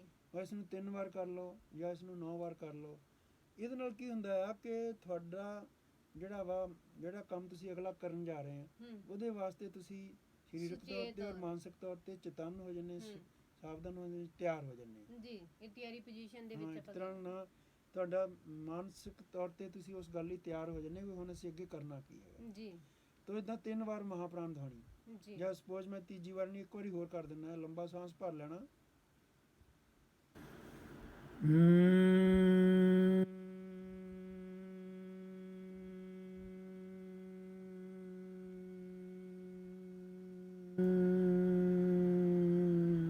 ਸ਼ੁਰੂ ਦੇ ਵਿੱਚ ਇਹ ਸਾਹ ਛੋਟਾ ਵੀ ਹੋ ਸਕਦਾ। ਹਾਂ, ਜਿੰਨਾ ਆਪਣੀ ਖਸ਼ਮਤਾ ਦੇ ਮੁਤਾਬਕ ਕਰਨਾ ਹੈ। ਇਹ ਤੇ ਕਿਸੇ ਤੇ ਕੋਈ ਪਾਬੰਦੀ ਨਹੀਂ ਹੈ ਵੀ ਸਰ ਨੇ ਇੰਨੇ ਸੈਕਿੰਡ ਕੀਤਾ ਮੈਂ ਵੀ ਇੰਨੇ ਸੈਕਿੰਡ ਕਰਨਾ, ਨਾਲੇ ਕਿਸੇ ਤੇ ਕੋਈ ਪਾਬੰਦੀ ਨਹੀਂ ਹੈ ਜੀ। ਬਸ ਲੰਬਾ ਸਾਂਸ ਭਰ ਕੇ ਔਰ ਤੁਸੀਂ ਮਤਲਬ ਆਵਾਜ਼ ਦੇ ਨਾਲ ਸਾਂਸ ਛੱਡਣਾ ਹੈ ਜੀ। ਔਰ ਜਿੰਨੀ ਦੇਰ ਤੱਕ ਤੁਸੀਂ ਆਵਾਜ਼ ਛੱਡ ਸਕਦੇ ਹੋ ਉਹ ਸਾਂਸ ਖਤਮ ਹੋ ਜਾਊਗਾ ਜੀ। ਔਰ ਇਸ ਤਰ੍ਹਾਂ 3 ਜਾਂ 9 ਵਾਰ ਕਰ ਸਕਦੇ ਹੋ। ਬਿਲਕੁਲ। ਤੇ ਅਵਤਾਰ ਰੇਡੀਓ ਸੁਣਨ ਵਾਲੇ ਸਾਰੇ ਸਰੋਤਿਆਂ ਨੂੰ ਦੱਸ ਦਈਏ ਕਿ ਅੱਜ ਸ਼੍ਰੀ ਧਰਮਪਾਲ ਜੀ ਆਪਣੇ ਆਪ ਨੂੰ ਅਸੀਂ ਕਿਵੇਂ ਖੋਜਣਾ ਆ, ਤੇ ਆਪਣੀ ਸਿਹਤ ਨੂੰ ਕਿਵੇਂ, ਤੇ ਨਾਲ ਦੀ ਨਾਲ ਪ੍ਰੀਖਿਆ ਧਿਆਨ, ਹਾਂ, ਤੇ ਪ੍ਰੀਖਿਆ ਧਿਆਨ ਵੀ ਆਪਣੀ ਪ੍ਰੀਖਿਆ ਤੁਸੀਂ ਖੁਦ ਲੈਣੀ ਹੈ, ਕਿਸੇ ਨੂੰ ਪ੍ਰੀਖਿਆ ਨਹੀਂ ਪ੍ਰੀਖਿਆ ਨਹੀਂ ਹੈ ਜੀ। ਪ੍ਰੀਖਿਆ ਧਿਆਨ ਯਾਨੀ ਆਪਣੇ ਅੰਦਰ ਦੇਖਣਾ, ਅੰਦਰ ਦੇਖਣਾ, ਅੰਦਰ ਦੇਖਣ ਦੀ ਵਿਧੀ ਜੀ। ਧਿਆਨ ਦੀ ਵਿਧੀ ਕੀ ਆ, ਆਪਣੇ ਅੰਦਰ ਦੇਖਣਾ ਵੀ ਤੁਸੀਂ ਕੀ ਕਰ ਸਕਦੇ ਹੋ, ਤੁਹਾਡੀ ਸ਼ਕਤੀ ਕੀ ਆ, ਉਹਨੂੰ ਮਹਿਸੂਸ ਕਰ ਸਕਦੇ ਹੋ ਜੀ। ਸਰ ਜੀ। ਤੇ ਹੁਣ ਸ਼ੁਰੂਆਤ ਕਰਨ ਤੋਂ ਪਹਿਲਾਂ ਅਸੀਂ 3 ਵਾਰ ਇਹ ਕਹਿਣਾ ਹੁੰਦਾ ਆ ਕਿ ਮੈਂ ਪ੍ਰੇਕਸ਼ਾ ਧਿਆਨ ਦਾ ਪ੍ਰਯੋਗ ਕਰਨ ਜਾ ਰਿਹਾ ਹਾਂ। ਜਾਂ ਜੇ ਕੋਈ ਔਰਤ ਜਾਂ ਲੜਕੀ ਹੈ ਤਾਂ ਕਹਿ ਸਕਦੀ ਮੈਂ ਪ੍ਰੇਕਸ਼ਾ ਧਿਆਨ ਦਾ ਪ੍ਰਯੋਗ ਕਰਨ ਜਾ ਰਹੀ ਹਾਂ। ਜੀ। ਤਾਂ ਮਤਲਬ ਇਸ ਢੰਗ ਨਾਲ ਬੰਦ ਅੱਖਾਂ ਦੇ ਨਾਲ ਜਦੋਂ ਅਸੀਂ ਕਹਿੰਦੇ ਹਾਂ ਕਿ ਮੈਂ ਚਿੱਤ ਸ਼ੁੱਧੀ ਦੇ ਲਈ ਪ੍ਰੇਕਸ਼ਾ ਧਿਆਨ ਦਾ ਪ੍ਰਯੋਗ ਕਰਨ ਜਾ ਰਿਹਾ ਹਾਂ, ਮੈਂ ਚਿੱਤ ਸ਼ੁੱਧੀ ਦੇ ਲਈ ਪ੍ਰੇਕਸ਼ਾ ਧਿਆਨ ਦਾ ਪ੍ਰਯੋਗ ਕਰਨ ਜਾ ਰਹੀ ਹਾਂ, ਮੈਂ ਚਿੱਤ ਸ਼ੁੱਧੀ ਦੇ ਲਈ ਪ੍ਰੇਕਸ਼ਾ ਧਿਆਨ ਦਾ ਪ੍ਰਯੋਗ ਕਰਨ ਜਾ ਰਹੀ ਹਾਂ। ਜੀ, ਮਤਲਬ ਆਪਣੇ ਆਪ ਨੂੰ ਇਹ ਮਹਿਸੂਸ ਕਰਾਉਣਾ। ਜਦੋਂ ਅਸੀਂ ਇਹ ਗੱਲ ਕਹਾਂਗੇ ਤਾਂ ਕੁਦਰਤੀ ਤੌਰ ਤੇ ਅਸੀਂ ਹੁਣ ਉਸ ਰਸਤੇ ਤੇ ਤੁਰ ਪਏ। ਬਿਲਕੁਲ ਸਿਗਨਲ ਮਿਲ ਗਿਆ ਵੀ ਹੁਣ ਇਹ ਕੰਮ ਕਰਨਾ। ਜਿੱਦਾਂ ਕਈ ਦਫਾ ਮੈਂ ਆਉਣਾ ਹੁੰਦਾ ਤੇ ਮੈਂ ਤੁਹਾਨੂੰ ਫੋਨ ਕਰਕੇ ਤੁਰਦਾ ਕਿ ਮੈਂ ਹੁਣ ਤੁਰ ਪਿਆ ਭਾਈ ਜੀ, ਤੇ ਤੁਹਾਨੂੰ ਅੰਦਾਜ਼ਾ ਹੋ ਜਾਂਦਾ ਕਿ ਹੁਣ ਸਰ ਨੇ ਇੰਨੇ ਸਮੇਂ ਤੱਕ ਇੰਨੇ ਮਿੰਟਾਂ ਦੇ ਵਿੱਚ ਪਹੁੰਚ ਜਾਣਾ ਹੈ, ਹੁਣ ਤੁਰ ਪਏ ਆ ਜੀ, ਹੁਣ ਮਤਲਬ ਇੰਨੇ ਕੁ ਮਿੰਟ ਹੋਰ ਲੱਗਣੇ ਜੀ। ਤੇ ਇਸੇ ਢੰਗ ਨਾਲ ਅਸੀਂ ਵੀ ਜਦੋਂ ਪ੍ਰੇਕਸ਼ਾ ਧਿਆਨ ਦਾ ਪ੍ਰਯੋਗ ਕਰਨ ਜਾ ਰਿਹਾ ਹਾਂ ਇਦਾਂ ਕਵਾਂਗੇ ਤਾਂ ਮਨ ਸਾਡਾ ਫਿਰ ਉਸ ਸੜਕ ਤੇ ਪੈ ਗਿਆ ਜੀ, ਗੱਡੀ ਸਟਾਰਟ ਹੋ ਗਈ, ਸੜਕ ਦੇ ਉੱਤੇ ਗੱਡੀ ਆ ਗਈ ਔਰ ਹੁਣ ਗੱਡੀ ਤੁਰ ਪੈਣੀ ਹੈਗੀ। ਤੇ ਕਿਵੇਂ ਕਿੱਦਾਂ ਉਹਨੇ ਸਫ਼ਰ ਤੈਅ ਕਰਨਾ, ਇਹਦੀ ਗੱਲ ਆ ਜੀ। ਸੋ ਧਿਆਨ ਦਾ ਜਿਹੜਾ ਸਭ ਤੋਂ ਪਹਿਲਾ ਸਟੈਪ ਹੈਗਾ ਵਾ ਉਸ ਦਾ ਨਾਮ ਹੈਗਾ ਕਾਇਆ ਉਤਸਰਗ। ਕਾਇਆ ਉਤਸਰਗ, ਇਹਦਾ ਕੀ ਹੁਣ ਜੇ ਇਹਨੂੰ ਸਾਨੂੰ ਇਹਦਾ ਮੀਨਿੰਗ ਹੀ ਨਾ ਪਤਾ ਹੋਵੇ ਤੇ ਅਸੀਂ ਕਰਾਂਗੇ ਕੀ। ਕਾਇਆ ਹੁੰਦੀ ਸਰੀਰ, ਹਾਂ, ਉਤਸਰਗ ਹੁੰਦਾ ਸਰੀਰ ਦਾ ਤਿਆਗ। ਤੋ ਜਾਨੀ ਇੱਕ ਢੰਗ ਨਾਲ ਸਰੀਰ ਨੂੰ ਅਸੀਂ ਭੁੱਲ ਜਾਣਾ, ਸਰੀਰ ਦੇ ਇੱਕ ਪਾਰਟ ਨੂੰ ਭੁੱਲਣ ਦੀ ਕੋਸ਼ਿਸ਼ ਕਰਨੀ ਜੀ। ਪੂਰੀ ਜਾਗਰੂਕਤਾ ਵਾਸਤੇ ਅਸੀਂ ਬਿਲਕੁਲ ਨਹੀਂ ਹੈਗੇ, ਲੇਕਿਨ ਸਰੀਰ ਦੇ ਇੱਕ ਪਾਰਟ ਨੂੰ ਸੁਲਾਉਂਦੇ ਜਾ ਰਹੇ ਆ, ਹਲਕਾ ਕਰਕੇ ਉਹਨੂੰ ਖਤਮ ਕਰਦੇ ਜਾ ਰਹੇ ਹਾਂ, ਡੈਡ ਕਰਦੇ ਜਾ ਰਹੇ ਹਾਂ। ਜਿੱਦਾਂ ਸਰੀਰ ਦੀ ਅਸਤਿਤਵ ਮਿਟਾ ਦੇਣਾ, ਸਰੀਰ ਦੀ ਹੋਂਦ ਨੂੰ ਖਤਮ ਕਰ ਦੇਣਾ ਜੀ, ਇਹ ਹੈਗਾ ਕਾਇਆ ਉਤਸਰਗ। ਸੋ ਕਾਇਆ ਉਤਸਰਗ ਦੇ ਵਿੱਚ ਅਸੀਂ ਕੀ ਕਰਨਾ ਹੈਗਾ ਕਿ ਅਸੀਂ ਬੈਠੇ ਹਾਂ, ਜਿਸ ਢੰਗ ਨਾਲ ਵੀ ਸਾਦੀ ਚੌਕੜੀ ਲਗਾ ਕੇ ਬੈਠੇ, ਅੱਖਾਂ ਬੰਦ ਕਰਕੇ ਬੈਠੇ ਹਾਂ, ਤੇ ਅਸੀਂ ਸਰੀਰ ਦੇ ਇੱਕ ਪਾਰਟ ਨੂੰ ਸਲਾਉਣ ਦੀ ਕੋਸ਼ਿਸ਼ ਕਿਵੇਂ ਕਰਨੀ। ਸਭ ਤੋਂ ਪਹਿਲਾਂ ਸੱਜੀ ਲੱਤ ਦਾ ਸੱਜਾ ਪੈਰ ਲੈ ਲਓ, ਸੱਜੇ ਪੈਰ ਦਾ ਪਹਿਲਾ ਅੰਗੂਠਾ ਲੈ ਲਓ, ਆਪਣਾ ਧਿਆਨ ਅੰਗੂਠੇ ਦੇ ਵਿੱਚ ਲੈ ਜਾਓ, ਸੱਜੇ ਪੈਰ ਦੇ ਅੰਗੂਠੇ ਦੇ ਵਿੱਚ ਜੀ, ਔਰ ਚਿੱਤ ਨੂੰ ਉਹਦੇ ਵਿੱਚ ਲੈ ਗਏ ਔਰ ਚਿੱਤ ਨੂੰ ਬਿਲਕੁਲ ਆਪਣਾ ਸਰੀਰ ਚਿੱਤ ਜਿਹੜਾ ਵਾ ਉਹ ਅੰਗੂਠੇ ਦੇ ਵਿੱਚ ਕੇਂਦਰਿਤ ਕਰ ਲਿਆ ਔਰ ਉਹਨੂੰ ਇੱਕ ਢੰਗ ਨਾਲ ਚਿੱਤ ਨੂੰ ਮਨ ਹੀ ਮਨ ਚ ਆਪਾਂ ਆਦੇਸ਼ ਦੇਣਾ ਕਿ ਸ਼ਿਥਿਲ ਹੋ ਜਾਵੇ, ਸ਼ਿਥਿਲ ਹੋ ਜਾਵੇ, ਸ਼ਿਥਿਲ ਹੋ ਜਾਵੇ, ਸ਼ਾਂਤ ਹੋ ਜਾਵੇ ਜੀ, ਸ਼ਾਂਤ ਹੋ ਜਾਵੇ, ਸ਼ਾਂਤ ਹੋ ਜਾਵੇ। ਇਹ ਮਨ ਹੀ ਮਨ ਚ ਕਹਿਣਾ ਜੀ ਜੀ। ਫਿਰ ਕਹਿਣਾ ਸ਼ਾਂਤ ਹੋ ਰਿਹਾ ਹੈ, ਸ਼ਾਂਤ ਹੋ ਰਿਹਾ ਹੈ, ਪਹਿਲਾਂ ਸ਼ਾਂਤ ਹੋ ਜਾਵੇ ਫਿਰ ਸ਼ਾਂਤ ਹੋ ਰਿਹਾ ਹੈ ਜੀ, ਔਰ ਫਿਰ ਕਹਿਣਾ ਕਿ ਸ਼ਾਂਤ ਹੋ ਗਿਆ, ਸ਼ਾਂਤ ਹੋ ਚੁੱਕਾ ਹੈ, ਸ਼ਾਂਤ ਹੋ ਗਿਆ, ਸ਼ਾਂਤ ਹੋ ਗਿਆ, ਸ਼ਾਂਤ ਹੋ ਗਿਆ ਜੀ ਜੀ। ਤਾਂ ਮਤਲਬ ਕਹਿੰਦਾ ਇੱਕ ਅੰਗੂਠੇ ਨੂੰ ਚਲਾ ਦਿੱਤਾ, ਤਿੰਨ ਪ੍ਰਕਿਰਿਆ ਦੇ ਨਾਲ ਇੱਕ ਅੰਗੂਠੇ ਨਾਲ, ਔਰ ਫਿਰ ਇਦਾਂ ਹੀ ਅਗਲੀ ਉਂਗਲੀ ਸ਼ਾਂਤ ਹੋ ਜਾਵੇ, ਸ਼ਾਂਤ ਹੋ ਜਾਵੇ, ਸ਼ਾਂਤ ਹੋ ਜਾਵੇ, ਸ਼ਾਂਤ ਹੋ ਰਹੀ ਹੈ, ਸ਼ਾਂਤ ਹੋ ਰਹੀ ਹੈ, ਸ਼ਾਂਤ ਹੋ ਰਹੀ ਹੈ, ਸ਼ਾਂਤ ਹੋ ਗਈ, ਸ਼ਾਂਤ ਹੋ ਗਈ, ਸ਼ਾਂਤ ਹੋ ਗਈ। ਤਿੰਨ ਵਾਰ ਚਾਚਾ। ਔਰ ਫਿਰ ਇਦਾਂ ਬੋਲਣ ਦੀ ਵੀ ਲੋੜ ਨਹੀਂ ਪੈਂਦੀ, ਫਿਰ ਬਸ ਧਿਆਨ ਹੀ ਉੱਥੇ ਲਿਜਾਓ, ਚਿੱਤ ਨੂੰ ਉਸ ਪਾਰਟ ਦੇ ਵਿੱਚ ਘੁਮਾਓ ਤੇ ਉਹ ਪਾਰਟ ਹਲਕਾ ਹੋਣਾ ਸ਼ੁਰੂ ਹੋ ਗਿਆ, ਸੌਣਾ ਸ਼ੁਰੂ ਹੋ ਗਿਆ ਜੀ। ਤੋ ਇਦਾਂ ਅੰਗੂਠਾ ਔਰ ਇੱਕ ਉਂਗਲੀ ਨੂੰ ਸੁਲਾਉਂਦੇ ਚਲੇ ਜਾਓ ਜੀ। ਇਸੇ ਤਰ੍ਹਾਂ ਪੈਰ ਦੀਆਂ ਸਾਰੀਆਂ ਉਂਗਲਾਂ ਸੱਜੇ ਪੈਰ ਦੀਆਂ ਸੌਂ ਗਈਆਂ ਜੀ। ਫਿਰ ਪੈਰ ਦੀ ਤਲੀ ਦੇ ਵਿੱਚ ਧਿਆਨ, ਪੈਰ ਦੇ ਪੰਜੇ ਵਿੱਚ ਧਿਆਨ। ਇਸ ਪ੍ਰਕਿਰਿਆ ਨੂੰ ਲਗਭਗ ਅੱਧਾ ਘੰਟਾ ਤਾਂ ਲੱਗੇਗਾ ਨਾ ਅੱਧਾ ਘੰਟਾ ਨਹੀਂ, 5 ਮਿੰਟ ਲੱਗਣੇ ਆ ਸਾਰੇ ਸਰੀਰ ਨੂੰ ਸੁਲਾਉਣ ਲਈ। 5 ਮਿੰਟ ਸਿਰਫ, ਹਾਂ। ਤਾਂ ਮਤਲਬ ਕਹਿਣ ਦਾ ਕਿ ਪੈਰ ਦੀ ਤਲੀ ਤੇ ਧਿਆਨ, ਪੈਰ ਦੀ ਤਲੀ ਸੌਂ ਗਈ, ਹਲਕੀ ਹੋ ਗਈ, ਸੌਂ ਗਈ। ਪੈਰ ਦਾ ਪੰਜਾ ਹਲਕਾ ਹੋ ਗਿਆ, ਸੌਂ ਗਿਆ। ਪੈਰ ਦੀ ਅੱਡੀ, ਪੈਰ ਦਾ ਗਿੱਟਾ, ਪੈਰ ਦੇ ਦੋਵੇਂ ਗਿੱਟੇ ਹਲਕੇ ਹੋ ਗਏ, ਸੌਂ ਗਏ ਜੀ। ਪੂਰਾ ਪੈਰ ਸੌਂ ਗਿਆ ਜੀ। ਅਜੇ ਅਸੀਂ ਸਰੀਰ ਦਾ ਇੱਕ ਪਾਰਟ ਚਲਾਇਆ। ਫਿਰ ਅਸੀਂ ਆਪਣੇ ਮਨ ਨੂੰ, ਧਿਆਨ ਨੂੰ ਜਿਹੜਾ ਹੈ ਅੰਦਰ ਹੀ ਅੰਦਰ ਪੈਰ ਤੋਂ ਉੱਪਰ ਗੋਡੇ ਵੱਲ ਨੂੰ ਲੈਂਦੇ ਆਣਾ ਜੀ, ਔਰ ਦੇਖਦੇ ਜਾਣਾ ਔਰ ਸਾਡੀ ਅੱਧੀ ਲੱਤ ਹੌਲੀ ਹੌਲੀ ਸੌਂਦੀ ਚਲੀ ਗਈ ਔਰ ਸੌਂ ਗਈ ਜੀ। ਫਿਰ ਗੋਡੇ ਤੋਂ ਪੱਟ ਵੱਲ ਨੂੰ ਧਿਆਨ ਉੱਪਰ ਵੱਲ ਨੂੰ ਲੈਂਦੇ ਜਾਣਾ ਹੈਗਾ ਔਰ ਇਹ ਪਾਰਟ ਹੌਲੀ ਹੌਲੀ ਸੌਂਦਾ ਜਾ ਰਿਹਾ ਔਰ ਕਮਰ ਤੱਕ ਸੱਜੀ ਲੱਤ ਜਿਹੜੀ ਪੂਰੀ ਦੀ ਪੂਰੀ ਸੌਂ ਗਈ ਜੀ। ਤਾਂ ਪੈਰਾਂ ਦੀਆਂ ਉਂਗਲਾਂ ਤੋਂ ਲੈ ਕੇ ਪੂਰੀ ਸੱਜੀ ਲੱਤ ਕਮਰ ਤੱਕ ਸੌਂ ਗਈ, ਹਲਕੀ ਹੋ ਗਈ, ਸੌਂ ਗਈ। ਲੱਤ ਸਰੀਰ ਦੇ ਨਾਲ ਹੀ ਨਹੀਂ ਰਹੀ। ਇਦਾਂ ਅਹਿਸਾਸ ਕਰਨਾ ਹੈ ਜੀ। ਔਰ ਇਦਾਂ ਹੀ ਖੱਬੀ ਲੱਤ ਦੇ ਫਿਰ ਧਿਆਨ ਲੈ ਜਾਣਾ ਜੀ। ਖੱਬੀ ਲੱਤ ਦੇ ਖੱਬੇ ਪੈਰ ਦੇ ਖੱਬੇ ਅੰਗੂਠੇ ਦੇ ਧਿਆਨ ਲੈ ਜਾਓ। ਫਿਰ ਅੰਗੂਠਾ ਸੁਲਾਓ, ਫਿਰ ਨਾਲ ਦੀ ਉਂਗਲੀ, ਨਾਲ ਦੀ ਉਂਗਲੀ, ਅਗਲੀ ਉਂਗਲੀ, ਅਗਲੀ ਉਂਗਲੀ, ਹੂੰ ਪੰਜੇ ਉਂਗਲਾਂ ਸੌਂ ਗਈਆਂ। ਫਿਰ ਤਲੀ ਤੇ ਆ ਔਰ ਜਾਣਾ। ਫਿਰ ਤਲੀ, ਪੰਜਾ, ਹੂੰ ਗਿੱਟਾ, ਅੱਡੀ, ਹੂੰ, ਪੂਰਾ ਪੈਰ ਸੌਂ ਗਿਆ। ਫਿਰ ਅੱਧੀ ਲੱਤ, ਗਿੱਟੇ ਤੋਂ ਗੋਡੇ ਵੱਲ ਨੂੰ ਉੱਪਰ ਨੂੰ ਧਿਆਨ ਲੈਂਦੇ ਜਾਓ, ਜੀ ਸੁਲਾਉਂਦੇ ਜਾਓ, ਮਨ ਦੀ ਅੱਖ ਨਾਲ ਦੇਖਦੇ ਜਾਓ ਔਰ ਸੁਲਾਉਂਦੇ ਜਾਓ। ਜੀ ਚਿੱਤ ਨੂੰ ਯਾਨੀ ਨੀਚੇ ਤੋਂ ਉੱਪਰ ਵੱਲ ਨੂੰ ਨਾਲ ਦੀ ਨਾਲ ਲੈਂਦੇ ਆਣਾ ਹੈਗਾ, ਹੂੰ ਧਿਆਨ ਨੂੰ ਉੱਥੇ ਕੇਂਦਰਿਤ ਕਰਨਾ ਹੈਗਾ। ਜੀ ਔਰ ਫਿਰ ਗੋਡੇ ਤੋਂ ਹੌਲੀ ਹੌਲੀ ਕਮਰ ਵੱਲ ਨੂੰ, ਔਰ ਕਮਰ ਤੱਕ ਪੂਰੀ ਖੱਬੀ ਲੱਤ ਵੀ ਦੋਨੋਂ ਸੌਂ ਲੱਤਾਂ ਜਿਹੜੀਆਂ ਹੁਣ ਗਈ। ਦੋਵੇਂ ਲੱਤਾਂ ਸੌਂ ਗਈਆਂ, ਅਜਿਹਾ ਮਹਿਸੂਸ ਕਰਨਾ ਹੈ। ਹੂੰ ਫਿਰ ਹੁਣ ਸੈਂਟਰ ਵਾਲਾ ਪਾਰਟ ਧੜ ਦਾ ਆ ਗਿਆ। ਪੀਠ ਤਾਂ ਪਹਿਲਾਂ ਪੇੜੂ, ਨਾਭੀ ਤੋਂ ਨਿਚਲਾ ਹਿੱਸਾ ਸੁਲਾਓ, ਹੂੰ ਪੇੜੂ ਦਾ ਹਿੱਸਾ ਸੁਲਾਓ। ਫਿਰ ਨਾਭੀ ਦੇ ਆਲੇ ਦੁਆਲੇ ਦਾ, ਪੇਟ ਦਾ ਮਤਲਬ ਅੰਦਰ ਧਿਆਨ ਹੀ ਕਰਨਾ ਉਸ ਜਗ੍ਹਾ ਤੇ ਕੇਂਦਰਿਤ। ਵੀ ਇਹ ਹਿੱਸੇ ਸੌਂ ਰਹੇ ਹਨ, ਸੌਂ ਰਹੇ ਹਨ, ਸੌਂ ਜਾਣ, ਸੌਂ ਜਾਣ। ਪੇਟ ਦੇ ਆ ਪਾਰਟ ਸੌਂ ਜਾਣ, ਸੌਂ ਰਹੇ ਹਨ, ਸੌਂ ਰਹੇ ਹਨ, ਫਿਰ ਸੌਂ ਗਏ ਹਨ। ਜੀ ਪੂਰਾ ਪੇਟ ਸੌਂ ਗਿਆ। ਜੀ ਇੱਦਾਂ ਛਾਤੀ ਦੇ ਅੰਦਰ ਦਿਲ ਹੈ, ਫੇਫੜੇ ਹੈਗੇ, ਪਸਲੀਆਂ ਹੈਗੀਆਂ, ਸੌਂ ਜਾਣ, ਸੌਂ ਰਹੇ ਹਨ, ਸੌਂ ਗਏ। ਜੀ ਔਰ ਇਸ ਢੰਗ ਨਾਲ ਛਾਤੀ ਦੇ ਪਾਰਟਸ ਨੂੰ ਵੀ ਅਸੀਂ ਸੁਲਾ ਦੇਣਾ ਹੈਗਾ। ਹੂੰ ਔਰ ਫਿਰ ਇਸੇ ਢੰਗ ਨਾਲ ਬਾਹਾਂ ਵੱਲ ਆ ਜਾਣਾ। ਫਿਰ ਆ ਗਈਆਂ ਬਾਹਾਂ। ਹੂੰ ਸੱਜੀ ਬਾਜ਼ੂ ਤੇ ਧਿਆਨ ਲੈ ਜਾਓ, ਸੱਜੇ ਬਾਜ਼ੂ ਦੇ, ਸੱਜੇ ਹੱਥ ਦੇ ਸੱਜੇ ਅੰਗੂਠੇ ਤੇ ਧਿਆਨ। ਜੀ ਤੋ ਅੰਗੂਠੇ ਦੇ ਵਿੱਚ ਚਿੱਤ ਨੂੰ ਘੁਮਾਓ ਔਰ ਮਹਿਸੂਸ ਕਰੋ ਕਿ ਅੰਗੂਠਾ ਹਲਕਾ ਹੋ ਗਿਆ, ਅੰਗੂਠਾ ਸੌਂ ਗਿਆ। ਹੂੰ ਔਰ ਫਿਰ ਇਦਾਂ ਇੱਕ ਇੱਕ ਉਂਗਲੀ ਨੂੰ ਉਹਦੇ ਵਿੱਚ ਚਿੱਤ ਨੂੰ ਲਿਜਾਓ ਔਰ ਉਹਨੂੰ ਅਹਿਸਾਸ ਕਰਦੇ ਜਾਓ ਕਿ ਇਹ ਵੀ ਸੌਂ ਗਿਆ। ਅਗਲੀ ਉਂਗਲੀ ਵੀ ਸੌਂ ਗਈ, ਅਗਲੀ ਉਂਗਲੀ ਵੀ ਹਲਕੀ ਹੋ ਕੇ ਸੌਂ ਗਈ। ਫਿਰ ਤਲੀ ਔਰ ਪੰਜਾ ਔਰ ਫਿਰ ਗੁੱਟ, ਹੂੰ ਔਰ ਗੁੱਟ ਤੋਂ ਫਿਰ ਕੂਹਣੀ ਵੱਲ ਨੂੰ ਜਿਹੜੀ ਆ ਬਾਂਹ ਸੌਂਦੀ ਜਾ ਰਹੀ ਆ। ਔਰ ਕੂਹਣੀ ਤੋਂ ਮੋਢੇ ਤੱਕ ਹੂੰ ਜਿਹੜਾ ਵਾ ਬਾਜ਼ੂ, ਪੂਰਾ ਸੱਜਾ ਬਾਜ਼ੂ ਵੀ ਸੌਂ ਗਿਆ। ਜੀ ਔਰ ਇਸੇ ਢੰਗ ਨਾਲ ਖੱਬਾ ਸਭੇ ਬਾਜ਼ੂ, ਖੱਬੇ ਬਾਜ਼ੂ ਦੇ ਵਿੱਚ ਵੀ ਅੰਗੂਠਾ, ਹੂੰ ਫਿਰ ਉਂਗਲੀ ਇੱਕ ਇੱਕ, ਚਾਰੇ ਪੰਜੇ ਉਂਗਲਾਂ ਸੁਲਾ ਦਿਓ। ਫਿਰ ਹਥੇਲੀ, ਤਲੀ, ਸਿੱਧਾ ਉਲਟਾ ਪਾਸਾ ਦੋਨੋਂ ਸੁਲਾ ਦਿਓ, ਗੁੱਟ ਸੁਲਾ ਦਿਓ। ਔਰ ਗੁੱਟ ਤੋਂ ਫਿਰ ਕੂਹਣੀ ਵੱਲ ਨੂੰ ਆਪਣੀ ਮਨ ਦੀ ਅੱਖ ਦੇ ਨਾਲ ਦੇਖਦੇ ਜਾਓ, ਹੂੰ ਉਸ ਪਾਰਟ ਨੂੰ ਦੇਖਦੇ ਜਾਓ, ਸੁਲਾਉਂਦੇ ਜਾਓ ਔਰ ਸੁਲਾਉਂਦੇ ਜਾਓ। ਕੂਹਣੀ ਤੋਂ ਫਿਰ ਹੌਲੀ ਹੌਲੀ ਮੋਢੇ ਵੱਲ ਨੂੰ, ਔਰ ਮੋਢੇ ਤੱਕ ਪੂਰਾ ਖੱਬਾ ਬਾਜ਼ੂ ਵੀ ਸੌਂ ਗਿਆ। ਜੀ ਸੋ ਇਸ ਢੰਗ ਨਾਲ ਸਾਡਾ ਸਮੁੱਚਾ ਧੜ ਔਰ ਲੱਤਾਂ ਔਰ ਬਾਜ਼ੂ ਪੂਰੇ ਸੌਂ ਗਏ। ਜੀ ਫਿਰ ਗਰਦਨ ਸੁਲਾਓ, ਗਲਾ ਸੁਲਾਓ, ਗਰਦਨ ਸੁਲਾਓ।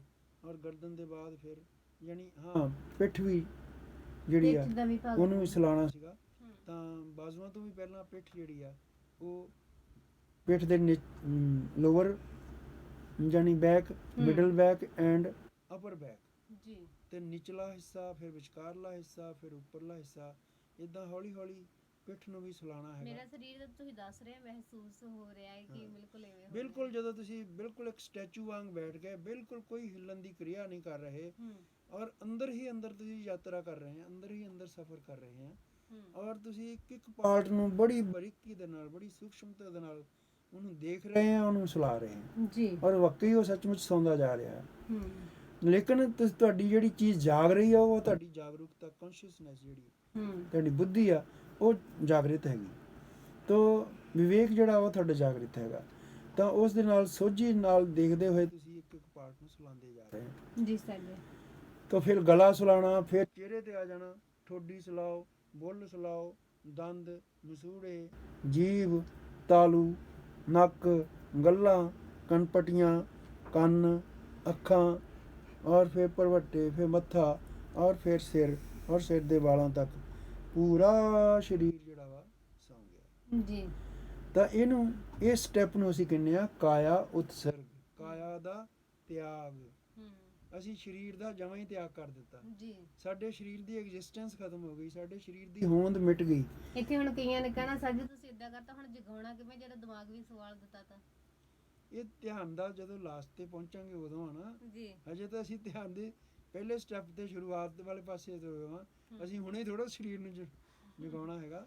ਜੀ ਤਾਂ ਮਤਲਬ ਕਹਿਣ ਦਾ, ਸਰੀਰ ਤਾਂ ਇੱਕ ਢੰਗ ਨਾਲ ਸਰੀਰ ਦਾ ਅਹਿਸਾਸ ਅਸੀਂ ਖਤਮ ਕਰ ਲਿਆ। ਹੂੰ ਸਾਡੇ ਕਿਤੇ ਕਿਸੇ ਪਾਰਟ ਤੇ ਕੋਈ ਦਰਦ ਹੁੰਦਾ, ਉਹ ਦਰਦ ਵੱਲ ਧਿਆਨ ਨਹੀਂ ਜਾਊਗਾ। ਹੂੰ ਸਾਡਾ ਕੋਈ ਪਾਰਟ 'ਚ ਕੋਈ ਪ੍ਰੋਬਲਮ ਆ, ਉਧਰ ਧਿਆਨ ਹਟ ਜਾਊਗਾ। ਹੂੰ ਜਿੱਦਾਂ ਹੁਣ ਤੁਸੀਂ ਸਮਝ ਲਓ ਕਿ ਇੱਕ ਮੱਝ ਵਾ, ਉਹਨ ਤੇ ਚਮ ਜੂਆਂ ਆ, ਹੂੰ ਤੇ ਜੇ ਮੱਝ ਡੈੱਡ ਹੋ ਗਈ ਤਾਂ ਉਹਦੀਆਂ ਚਮ ਜੂਆਂ ਵੀ ਆਪੇ ਡੈੱਡ ਹੋ ਗਈਆਂ। ਦੱਸ ਜਾਣੀ। ਜਿੱਦਾਂ ਸਾਡੇ ਸਰੀਰ 'ਚ ਕੋਈ ਪ੍ਰੋਬਲਮ ਆ, ਕੋਈ ਦਰਦ ਵਾ, ਕਿਸੇ ਹਿੱਸੇ 'ਚ ਕੋਈ ਪ੍ਰੋਬਲਮ ਆ, ਤੇ ਜਦੋਂ ਅਸੀਂ ਸਰੀਰ ਨੂੰ ਹੀ ਡੈੱਡ ਕਰ ਦਿੱਤਾ, ਹੂੰ ਤਾਂ ਸਰੀਰ ਨਾਲ ਰਿਲੇਟਡ ਜਿਹੜੀ ਪ੍ਰੋਬਲਮ ਆ ਉਹ ਵੀ ਡੈੱਡ ਹੋ ਗਈ, ਉਧਰ ਸਾਡਾ ਧਿਆਨ ਵੀ ਖਤਮ ਹੋ ਗਿਆ। ਬਿਲਕੁਲ ਜੀ ਸਹੀ ਗੱਲ ਹੈ ਜੀ। ਸੋ ਇਹ ਸੀ ਪਹਿਲਾ ਧਿਆਨ ਦਾ ਸਟੈਪ, ਜਿਸ ਨੂੰ ਕਾਇਆ ਉਤਸਰਗ। ਹੂੰ ਤੇ ਮੈਨੂੰ ਲੱਗਦਾ ਕਿ ਸਮੇਂ ਨੂੰ ਧਿਆਨ 'ਚ ਰੱਖਦੇ ਹੋਇਆ ਦੂਸਰਾ ਸਟੈਪ ਹੀ ਹੋਰ ਲਵਾਂਗੇ, ਜੀ। ਇੱਕ ਸਟੈਪ ਹੋਰ ਲਵਾਂਗੇ, ਫਿਰ ਅਗਲੇ ਚਲੋ ਇਹ ਆਪਾਂ ਸਟੈਪ ਪੂਰੇ ਕਰਾਂਗੇ ਅੱਜ, ਇਹ ਕੜੀ ਨੂੰ ਆਪਾਂ ਪੂਰਾ ਕਰਾਂਗੇ। ਮੈਂ ਹਾਂ, ਕਿਉਂਕਿ ਸਾਰੇ ਬਿਲਕੁਲ। ਸਰੋਤਿਆਂ ਨੇ ਕਹਿਣਾ ਕਿ ਸਰ ਜੀ ਅਸੀਂ ਬੈਠੇ ਸੋਚਦੇ ਹੀ ਰਹੇ ਸੀ ਤੇ ਤੁਸੀਂ ਖਤਮ ਵੀ ਕਰ ਦਿੱਤਾ, ਇਦਾਂ ਨਹੀਂ, ਪੂਰਾ ਕਰਾਂਗੇ ਅੱਜ। ਹਾਂ, ਧਿਆਨ ਦੇ ਅੱਜ ਦੋ ਸਟੈਪ ਜਿਹੜੇ ਆ ਸੀ, ਇੱਕ ਸਟੈਪ ਨੂੰ ਅਸੀਂ ਨਿਪਟਾ ਲਿੱਤਾ, ਕਾਇਆ ਉਤਸਰਗ, ਕਾਇਆ ਦਾ ਤਿਆਗ। ਔਰ ਹੁਣ ਅਸੀਂ ਧਿਆਨ ਦਾ ਦੂਸਰਾ ਸਟੈਪ ਜਿਹੜਾ ਹੈਗਾ ਉਸ ਨੂੰ ਅਸੀਂ ਕਹਿੰਦੇ ਆ ਅੰਤਰ ਯਾਤਰਾ। ਅੰਤਰ ਯਾਤਰਾ, ਅੰਦਰ ਦੀ ਯਾਤਰਾ ਕਰਨੀ ਜੀ। ਹੁਣ ਅਸੀਂ ਕੀ ਕਰਨਾ ਹੈਗਾ ਕਿ ਰੀੜ੍ਹ ਦੀ ਹੱਡੀ ਦੇ ਬਿਲਕੁਲ ਨਿਚਲੇ ਸਿਰੇ ਤੇ ਧਿਆਨ ਲੈ ਜਾਓ, ਜਿਹੜੇ ਸਭ ਤੋਂ ਲੋਅਰ ਮਣਕੇ ਹੁੰਦੇ ਆ, ਇਸ ਨੂੰ ਅਸੀਂ ਕਹਿੰਦੇ ਆ ਸ਼ਕਤੀ ਕੇਂਦਰ, ਸ਼ਕਤੀ ਕੇਂਦਰ ਜਾਂ ਇਹਨੂੰ ਮੂਲਾਧਾਰ ਚੱਕਰ ਵੀ ਕਹਿੰਦੇ ਨੇ। ਮੂਲਾਧਾਰ ਚੱਕਰ ਹੈ ਨਾ ਜੀ। ਤਾਂ ਅਸੀਂ ਰੀੜ੍ਹ ਦੀ ਹੱਡੀ ਦੇ ਬਿਲਕੁਲ ਨਿਚਲੇ ਸਿਰੇ ਤੇ ਧਿਆਨ ਲੈ ਜਾਣਾ, ਔਰ ਰੀੜ੍ਹ ਦੀ ਹੱਡੀ ਦੇ ਵਿੱਚੋਂ ਦੀ ਜਿਹੜੀ ਇੱਕ ਨਾੜੀ ਆ, ਸੁਖਮਨਾ ਨਾੜੀ, ਰੱਸੀ ਵਰਗੀ ਇੱਕ ਨਾੜੀ ਆ ਜਿਹੜੀ ਸਾਰਿਆਂ ਨੂੰ ਜੋੜਦੀ ਆ, ਜਾਂ ਜਿਹਨੂੰ ਸੁਖਮਨਾ ਨਾੜੀ ਕਹਿੰਦੇ ਆ, ਸਪਾਈਨਲ ਕਾਰਡ ਅੰਗਰੇਜ਼ੀ 'ਚ ਕਹਿੰਦੇ ਆ। ਤਾਂ ਸਿਰ ਚੋਂ ਥੱਲੇ ਵੱਲ ਨੂੰ ਇੱਕ ਗੁੱਤ ਵਾਂਗ ਉਹ ਰੀੜ੍ਹ ਦੀ ਹੱਡੀ ਦੇ ਇੱਕ ਮਣਕੇ ਦੇ ਵਿੱਚੋਂ ਦੀ ਗੁਜ਼ਰਦੀ ਹੋਈ ਨੀਚੇ ਤੱਕ ਜਾਂਦੀ ਹੈਗੀ, ਔਰ ਉਹੀ ਸਾਈਡਾਂ ਵੱਲ ਨੂੰ ਵੀ ਨਾੜੀਆਂ ਵਿੱਚੋਂ ਦੀ ਫੈਲਦੀਆਂ ਹੈਗੀਆਂ। ਤਾਂ ਮਤਲਬ ਉਸ ਸਪਾਈਨਲ ਕਾਰਡ ਦੇ ਰਸਤੇ ਨਾਲ ਅਸੀਂ ਹੌਲੀ ਹੌਲੀ ਉੱਪਰ ਵੱਲ ਨੂੰ ਜਾਣਾ ਹੈਗਾ, ਸ਼ਕਤੀ ਕੇਂਦਰ ਤੋਂ ਉੱਪਰ ਵੱਲ ਨੂੰ ਅਸੀਂ ਆਣਾ ਆ। ਕੇਵਲ ਬਾਕੀ ਸਾਰੇ ਸਰੀਰ ਨੂੰ ਛੱਡ ਦਿੱਤਾ, ਅਸੀਂ ਕੇਵਲ ਤੇ ਕੇਵਲ ਇੱਕ ਰੱਸੀ ਦੇ ਸਹਾਰੇ ਉੱਪਰ ਚੜਨਾ ਸ਼ੁਰੂ ਕਰ ਦਿੱਤਾ ਜੀ। ਔਰ ਚੜਦੇ ਗਏ ਔਰ ਉੱਪਰ ਸਿਰ ਤੱਕ ਪਹੁੰਚ ਗਏ। ਉਸ ਨੂੰ ਅਸੀਂ ਗਿਆਨ ਕੇਂਦਰ ਕਹਿੰਦੇ ਹਾਂ। ਗਿਆਨ ਕੇਂਦਰ, ਸ਼ਕਤੀ ਕੇਂਦਰ ਤੋਂ ਗਿਆਨ ਕੇਂਦਰ ਤੱਕ ਗਏ ਜੀ। ਔਰ ਫਿਰ ਗਿਆਨ ਕੇਂਦਰ ਤੋਂ ਨੀਚੇ ਵੱਲ ਨੂੰ ਆਣਾ ਸ਼ੁਰੂ ਕੀਤਾ, ਠੀਕ ਆ ਜੀ। ਔਰ ਸਿਰ ਦਿਮਾਗ ਚੋਂ ਅਸੀਂ ਫਿਰ ਨੀਚੇ ਰੱਸੀ ਦੇ ਰਸਤੇ ਨੀਚੇ ਉਤਰਨਾ ਸ਼ੁਰੂ ਕਰ ਦਿੱਤਾ ਜੀ। ਜਿਵੇਂ ਇੱਕ ਬੰਦਰ ਜਿਹੜਾ ਵਾ ਉਹ ਪਾਈਪ ਦੇ ਰਸਤੇ ਤਾਂ ਨੂੰ ਚੜਨਾ ਸ਼ੁਰੂ ਕਰ ਦੇ, ਖੰਭੇ ਦੇ ਸਿਰੇ ਤੇ ਪਹੁੰਚ ਜਾਵੇ ਔਰ ਖੰਭੇ ਫਿਰ ਉਤਰਨਾ ਸ਼ੁਰੂ ਕਰ ਦੇਵੇ ਔਰ ਨੀਚੇ ਤੱਕ ਆ ਜਾਏ ਜੀ। ਅਸੀਂ ਵੀ ਮਨ ਨੂੰ ਉਸ ਰੱਸੀ ਦੇ ਰਸਤੇ ਉੱਪਰ ਲੈ ਕੇ ਜਾਣਾ ਹੈਗਾ ਔਰ ਉੱਪਰ ਤੋਂ ਫਿਰ ਨੀਚੇ ਲੈ ਕੇ ਆਣਾ ਹੈ ਜੀ ਸਰ ਜੀ। ਹੁਣ ਯਾਨੀ ਸਾਰਾ ਸਰੀਰ ਇਗਨੋਰ ਕਰਕੇ ਅਸੀਂ ਆਪਣੇ ਆਪ ਨੂੰ ਬਿਲਕੁਲ ਇੱਕ ਪਾਈਪ ਦੇ ਤੱਕ ਸੀਮਿਤ ਕਰ ਲਿਆ ਜੀ। ਬਾਕੀ ਸਾਰੇ ਸਰੀਰ ਦੀ ਹਸਤੀ ਨੂੰ ਅਸੀਂ ਭੁਲਾ ਕੇ ਮਾਤਰ ਇਹ ਅੰਤਰ ਯਾਤਰਾ ਹੋ ਗਈ, ਯਾਨੀ ਕਿ ਅੰਦਰ ਹੀ ਅੰਦਰ ਇੱਕ ਰੱਸੀ ਦੇ ਰਸਤੇ ਸਫ਼ਰ ਸ਼ੁਰੂ ਕੀਤਾ ਜੀ। ਰੀੜ ਦੀ ਹੱਡੀ। ਹੁਣ ਮੈਂ ਇੱਕ ਮਿਸਾਲ ਦਿੰਦਾ ਕਿ ਜਿਵੇਂ ਪਾਣੀ ਦੀ ਇੱਕ ਟੈਂਕੀ ਉੱਪਰ ਅਸੀਂ ਰੱਖੀ ਹੁੰਦੀ ਹੈ ਜੀ।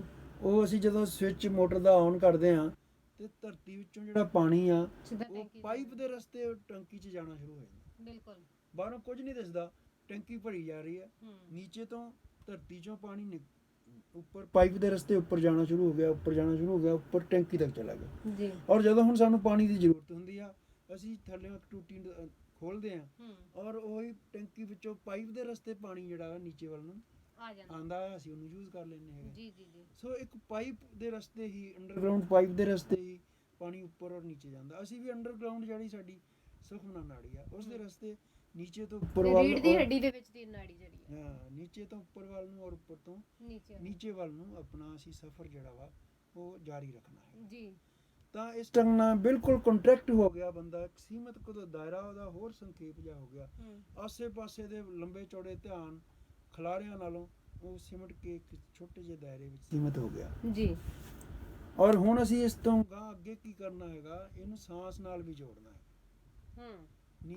ਅਸੀਂ ਨਿਚਲਾ ਸਭ ਤੋਂ ਕੇਂਦਰ ਜਿਹੜਾ ਉਸ ਨੂੰ ਕਿਹਾ ਸੀਗਾ ਸ਼ਕਤੀ ਕੇਂਦਰ, ਔਰ ਸਭ ਤੋਂ ਉੱਪਰਲਾ ਜਿਹੜਾ ਕੇਂਦਰ ਸੀ ਉਹਨੂੰ ਅਸੀਂ ਗਿਆਨ ਕੇਂਦਰ ਆਖਿਆ ਜੀ। ਤੋਂ ਸ਼ਕਤੀ ਕੇਂਦਰ ਤੋਂ ਗਿਆਨ ਕੇਂਦਰ ਤੱਕ ਗਏ, ਗਿਆਨ ਕੇਂਦਰ ਤੋਂ ਸ਼ਕਤੀ ਕੇਂਦਰ ਤੱਕ ਗਏ ਜੀ।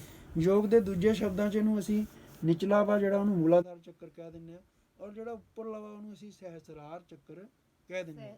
ਤੋਂ ਮੂਲਾਧਾਰ ਤੋਂ ਸਹਿਸਰਾਰ ਵੱਲ ਨੂੰ, ਸਹਿਸਰਾਰ ਤੋਂ ਮੂਲਾਧਾਰ ਵੱਲ ਨੂੰ ਇਹੀ ਸਫ਼ਰ ਕਰਨਾ ਜੀ। ਤੇ ਇਹ ਸਫ਼ਰ ਕਰਨਾ ਰੀੜ ਦੀ ਹੱਡੀ ਦੇ ਅੰਦਰ ਜਿਹੜੀ ਸਪਾਈਨਲ ਕਾਰਡ ਆ, ਜਿਹੜੀ ਨਹੀਂ, ਇਹਨੂੰ ਸਾਹ ਪ੍ਰਕਿਰਿਆ ਦੇ ਨਾਲ ਜੋੜ ਕੇ ਕਰਨਾ। ਹੁਣ ਮੈਂ ਲੱਗਾ ਸੀ ਵੀ ਸਾਹ ਨਾਲ ਜੋੜ ਕੇ ਕਰਨਾ।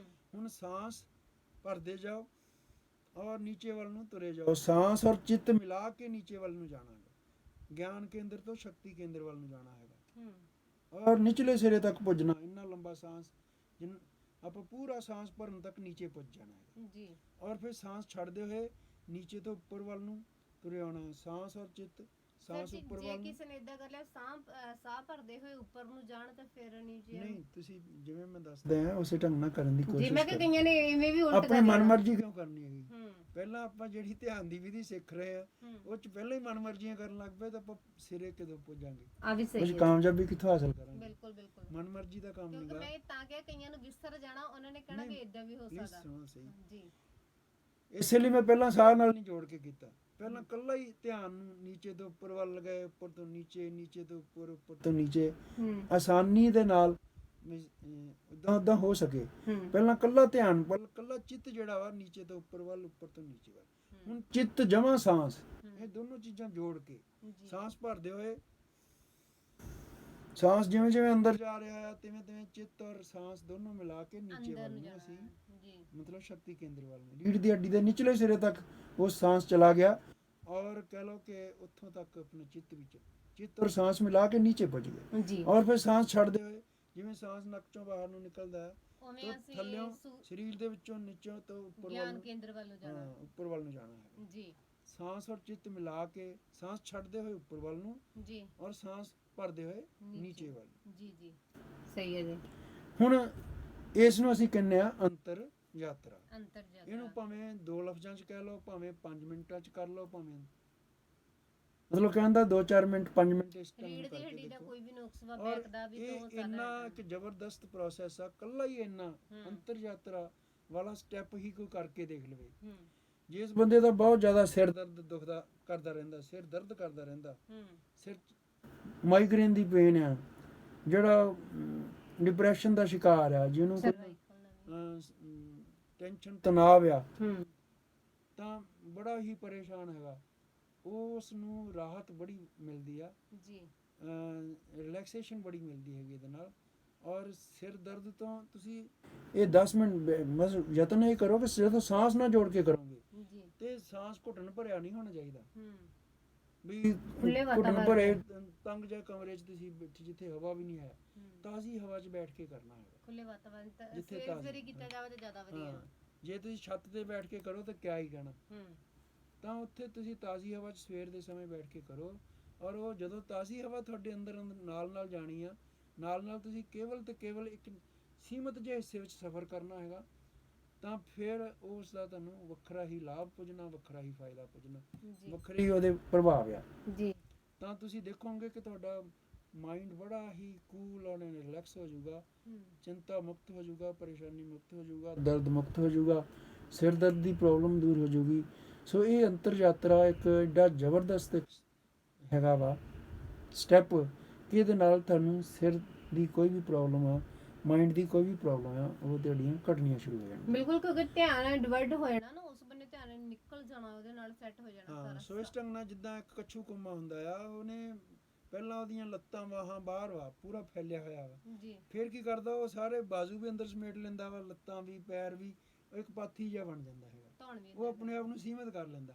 ਅਸੀਂ ਵੀ ਆਪਣੇ ਆਪ ਨੂੰ ਇੱਕ ਢੰਗ ਨਾਲ ਸੀਮਿਤ ਕੀਤਾ, ਸਾਡਾ ਧਿਆਨ ਜਿਹੜਾ ਬਾਹਰ ਫੈਲਣਾ ਖਿਲਰਨਾ ਸੀਗਾ, ਅਸੀਂ ਉਹਨੂੰ ਇੱਕ ਛੋਟੇ ਜਿਹੇ ਦਾਇਰੇ ਦੇ ਅੰਦਰ ਲਿਆਂਦਾ, ਉਹਦੇ ਵਿੱਚ ਹੀ ਸਫ਼ਰ ਕੀਤਾ। ਔਰ ਸਫ਼ਰ ਵੀ ਕਿੱਥੋਂ ਕੀਤਾ? ਬ੍ਰੇਨ ਤੋਂ ਲੈ ਕੇ ਮਤਲਬ ਉੱਪਰਲੇ ਚੱਕਰ ਤੋਂ ਨਿਚਲੇ ਚੱਕਰ ਤੱਕ, ਜਾਣੀ ਕਿ ਮੂਲਾਧਾਰ ਚੱਕਰ ਤੋਂ ਸਹਿਸਰਾਰ ਚੱਕਰ, ਸਹਿਸਰਾਰ ਚੱਕਰ ਤੋਂ ਮੂਲਾਧਾਰ ਚੱਕਰ, ਜਾਂ ਗਿਆਨ ਯਾਨੀ ਸ਼ਕਤੀ ਕੇਂਦਰ ਤੋਂ ਗਿਆਨ ਕੇਂਦਰ, ਔਰ ਗਿਆਨ ਨੂੰ ਦੋਨਾਂ ਨੂੰ ਮਿਲਾਉਣਾ ਆਪਸ ਵਿੱਚ। ਸੋ ਇਸ ਢੰਗ ਨਾਲ ਮਤਲਬ ਕਹਿਣ ਦਾ ਕਿ ਸਾਡੇ ਇਸ ਰਸਤੇ ਦੇ ਉੱਤੇ ਜਿੱਦਾਂ ਮੰਨ ਲਓ ਮੈਂ ਇੱਦਾਂ ਕਹਿ ਲਓ ਕਿ ਗੱਡੀ ਚੱਲੇ ਜਲੰਧਰ ਤੋਂ ਮਤਲਬ ਫਿਰੋਜ਼ਪੁਰ ਨੂੰ, ਤੇ ਉਹਦੇ ਰਸਤੇ 'ਚ 7-8 ਸਟੇਸ਼ਨ ਆਉਂਦੇ ਆ, ਮਤਲਬ 8-10 ਜਿੰਨੇ ਵੀ ਸਟੇਸ਼ਨ ਆਉਂਦੇ ਆ, ਉਹ ਫਿਰ ਇੱਕ ਸਟੇਸ਼ਨ ਨੂੰ ਕਵਰ ਕਰਦੀ ਹੋਈ ਉਹ ਲਾਸਟ ਸਟੇਸ਼ਨ ਤੇ ਪਹੁੰਚਦੀ ਹੈ। ਅਸੀਂ ਵੀ ਇੱਕ ਚੱਕਰ ਨੂੰ ਮਤਲਬ ਟੱਚ ਕਰਦੇ ਹੋਏ ਉੱਪਰ ਵੱਲ ਨੂੰ ਜਾ ਰਹੇ ਹਾਂ, ਔਰ ਉੱਪਰ ਤੋਂ ਜਦੋਂ ਨੀਚੇ ਜਾ ਰਹੇ ਹਾਂ ਇੱਕ ਸਟੇਸ਼ਨ ਨੂੰ ਇੱਕ ਚੇਤਨਾ ਕੇਂਦਰ ਨੂੰ ਟੱਚ ਕਰਦੇ ਹੋਏ ਨੀਚੇ ਵੱਲ ਨੂੰ ਜਾ ਰਹੇ। ਬਿਲਕੁਲ ਬਿਲਕੁਲ ਬਿਲਕੁਲ। ਸੋ ਇਸ ਢੰਗ ਨਾਲ ਇਹ ਇੱਕ ਤਰ੍ਹਾਂ ਦੀ ਸਾਇੰਸ ਵਾ ਜੀ, ਸਾਇੰਸ ਪਲੱਸ ਅਧਿਆਤਮ ਆ, ਸਿੰਪਲ ਦੀ ਸਿੰਪਲ ਵਿਧੀ ਆ, ਲੇਕਿਨ ਮਤਲਬ ਨਾਲ ਦੀ ਨਾਲ ਇਹ ਇੱਕ ਸਾਇੰਸ ਵਾ ਜੀ। ਤਾਂ ਸਾਇੰਸ ਦੇ ਨਾਲ ਆਪਣੇ ਦੁੱਖਾਂ ਨੂੰ ਦੂਰ ਕਰਨਾ, ਅਧਿਆਤਮਿਕ ਉન્નਤੀ ਵੀ ਹੋਣੀ ਆ, ਔਰ ਸਾਨੂੰ ਕਿਉਂ ਇਹ ਕਿਰਿਆ ਕਰਨਾ, ਕਿਉਂ ਫਾਇਦਾ ਹੋਣਾ, ਕਿਵੇਂ ਫਾਇਦਾ ਹੋਣਾ, ਇਹ ਵੀ ਅਸੀਂ ਨਾਲ ਦੀ ਨਾਲ ਅਸੀਂ ਡਿਸਕਸ ਕੀਤਾ ਹੈਗਾ ਜੀ ਜੀ। ਸੋ ਅੱਜ ਮੈਂ ਸਮਝਦਾ ਹਾਂ ਕਿ ਧਿਆਨ ਦੇ ਦੋ ਵਿਧੀਆਂ ਹੀ ਅਸੀਂ ਪੂਰੇ ਧਿਆਨ ਨਾਲ ਹੀ 2 ਵਿਧੀਆਂ ਕੀਤੀਆਂ ਤੇ ਪੂਰਾ ਕਰ ਐਵੇਂ ਲੱਗ ਲਈਏ ਰਿਹਾ ਬਹੁਤ ਹੈ ਨੇ। ਕਿ ਜੀ ਜੀ ਤੇ ਕੱਲ ਨੂੰ ਅਸੀਂ ਫਿਰ ਜਾਨੀ ਨੈਕਸਟ ਜਿਹੜਾ ਸੰਡੇ ਜਿਹੜਾ ਹੈ, ਨੈਕਸਟ ਜਿਹੜਾ ਟਿਊਜ਼ਡੇ, ਅਗਲਾ ਮੰਗਲਵਾਰ ਜਿਹੜਾ ਵਾ, ਉਹ ਫਿਰ ਅਸੀਂ ਧਿਆਨ ਦਾ ਤੀਸਰਾ, ਚੌਥਾ, ਪੰਜਵਾਂ ਅਗਲੇ ਸਟੈਪਸ ਦੇ ਬਾਰੇ ਗੱਲ ਕਰਾਂਗੇ। ਤੇ ਤੁਸੀਂ ਕੋਈ ਵੀ ਕੜੀ ਛੱਡਣੀ ਨਹੀਂਗੀ, ਧਿਆਨ ਦੇ ਨਾਲ ਅਸੀਂ ਸਾਰਾ ਤੁਸੀਂ ਸੁਣਨਾ ਹੀ, ਧਿਆਨ ਨਾਲ ਬੋਲਣਾ ਆ, ਤੁਸੀਂ ਧਿਆਨ ਨਾਲ ਸੁਣਨਾ ਆ ਤੇ ਗਤੀ ਨੂੰ ਉਸ ਵਿਧੀ ਨੂੰ ਕਰਦੇ ਜਾਣਾ ਆ ਤੇ ਆਪਣੀ ਸਿਹਤ ਨੂੰ ਫਿਟ ਰੱਖਣਾ। ਇਹਦੇ ਵਿੱਚ ਜਿਹੜਾ 6ਵਾਂ ਪਾਰਟ ਸੀਗਾ ਉਹ ਅਸੀਂ ਉਸ ਦਿਨ ਪਿਛਲੇ ਐਪੀਸੋਡ ਵਿੱਚ ਕਰ ਲਿੱਤਾ ਸੀਗਾ, ਲੇਸ਼ਿਆ ਧਿਆਨ, ਰੰਗਾਂ ਤੇ ਧਿਆਨ ਰੱਖਦੇ ਹੋਏ ਅਸੀਂ ਜਿਹੜਾ ਕੀਤਾ ਸੀ, ਉਹ ਵੀ ਇਸੇ ਧਿਆਨ ਦਾ ਇੱਕ ਪਾਰਟ ਸੀਗਾ। ਅੱਜ ਅਸੀਂ ਧਿਆਨ ਦੇ ਪਹਿਲੇ ਦੋ ਪਾਰਟ ਕਵਰ ਕੀਤੇ। ਇਸ ਤੋਂ ਪਿਛਲੀ ਕੜੀ ਦੇ ਵਿੱਚ ਧਿਆਨ ਦਾ ਅਸੀਂ ਲਾਸਟ ਵਾਲਾ ਪਾਰਟ ਕਵਰ ਕੀਤਾ ਸੀਗਾ।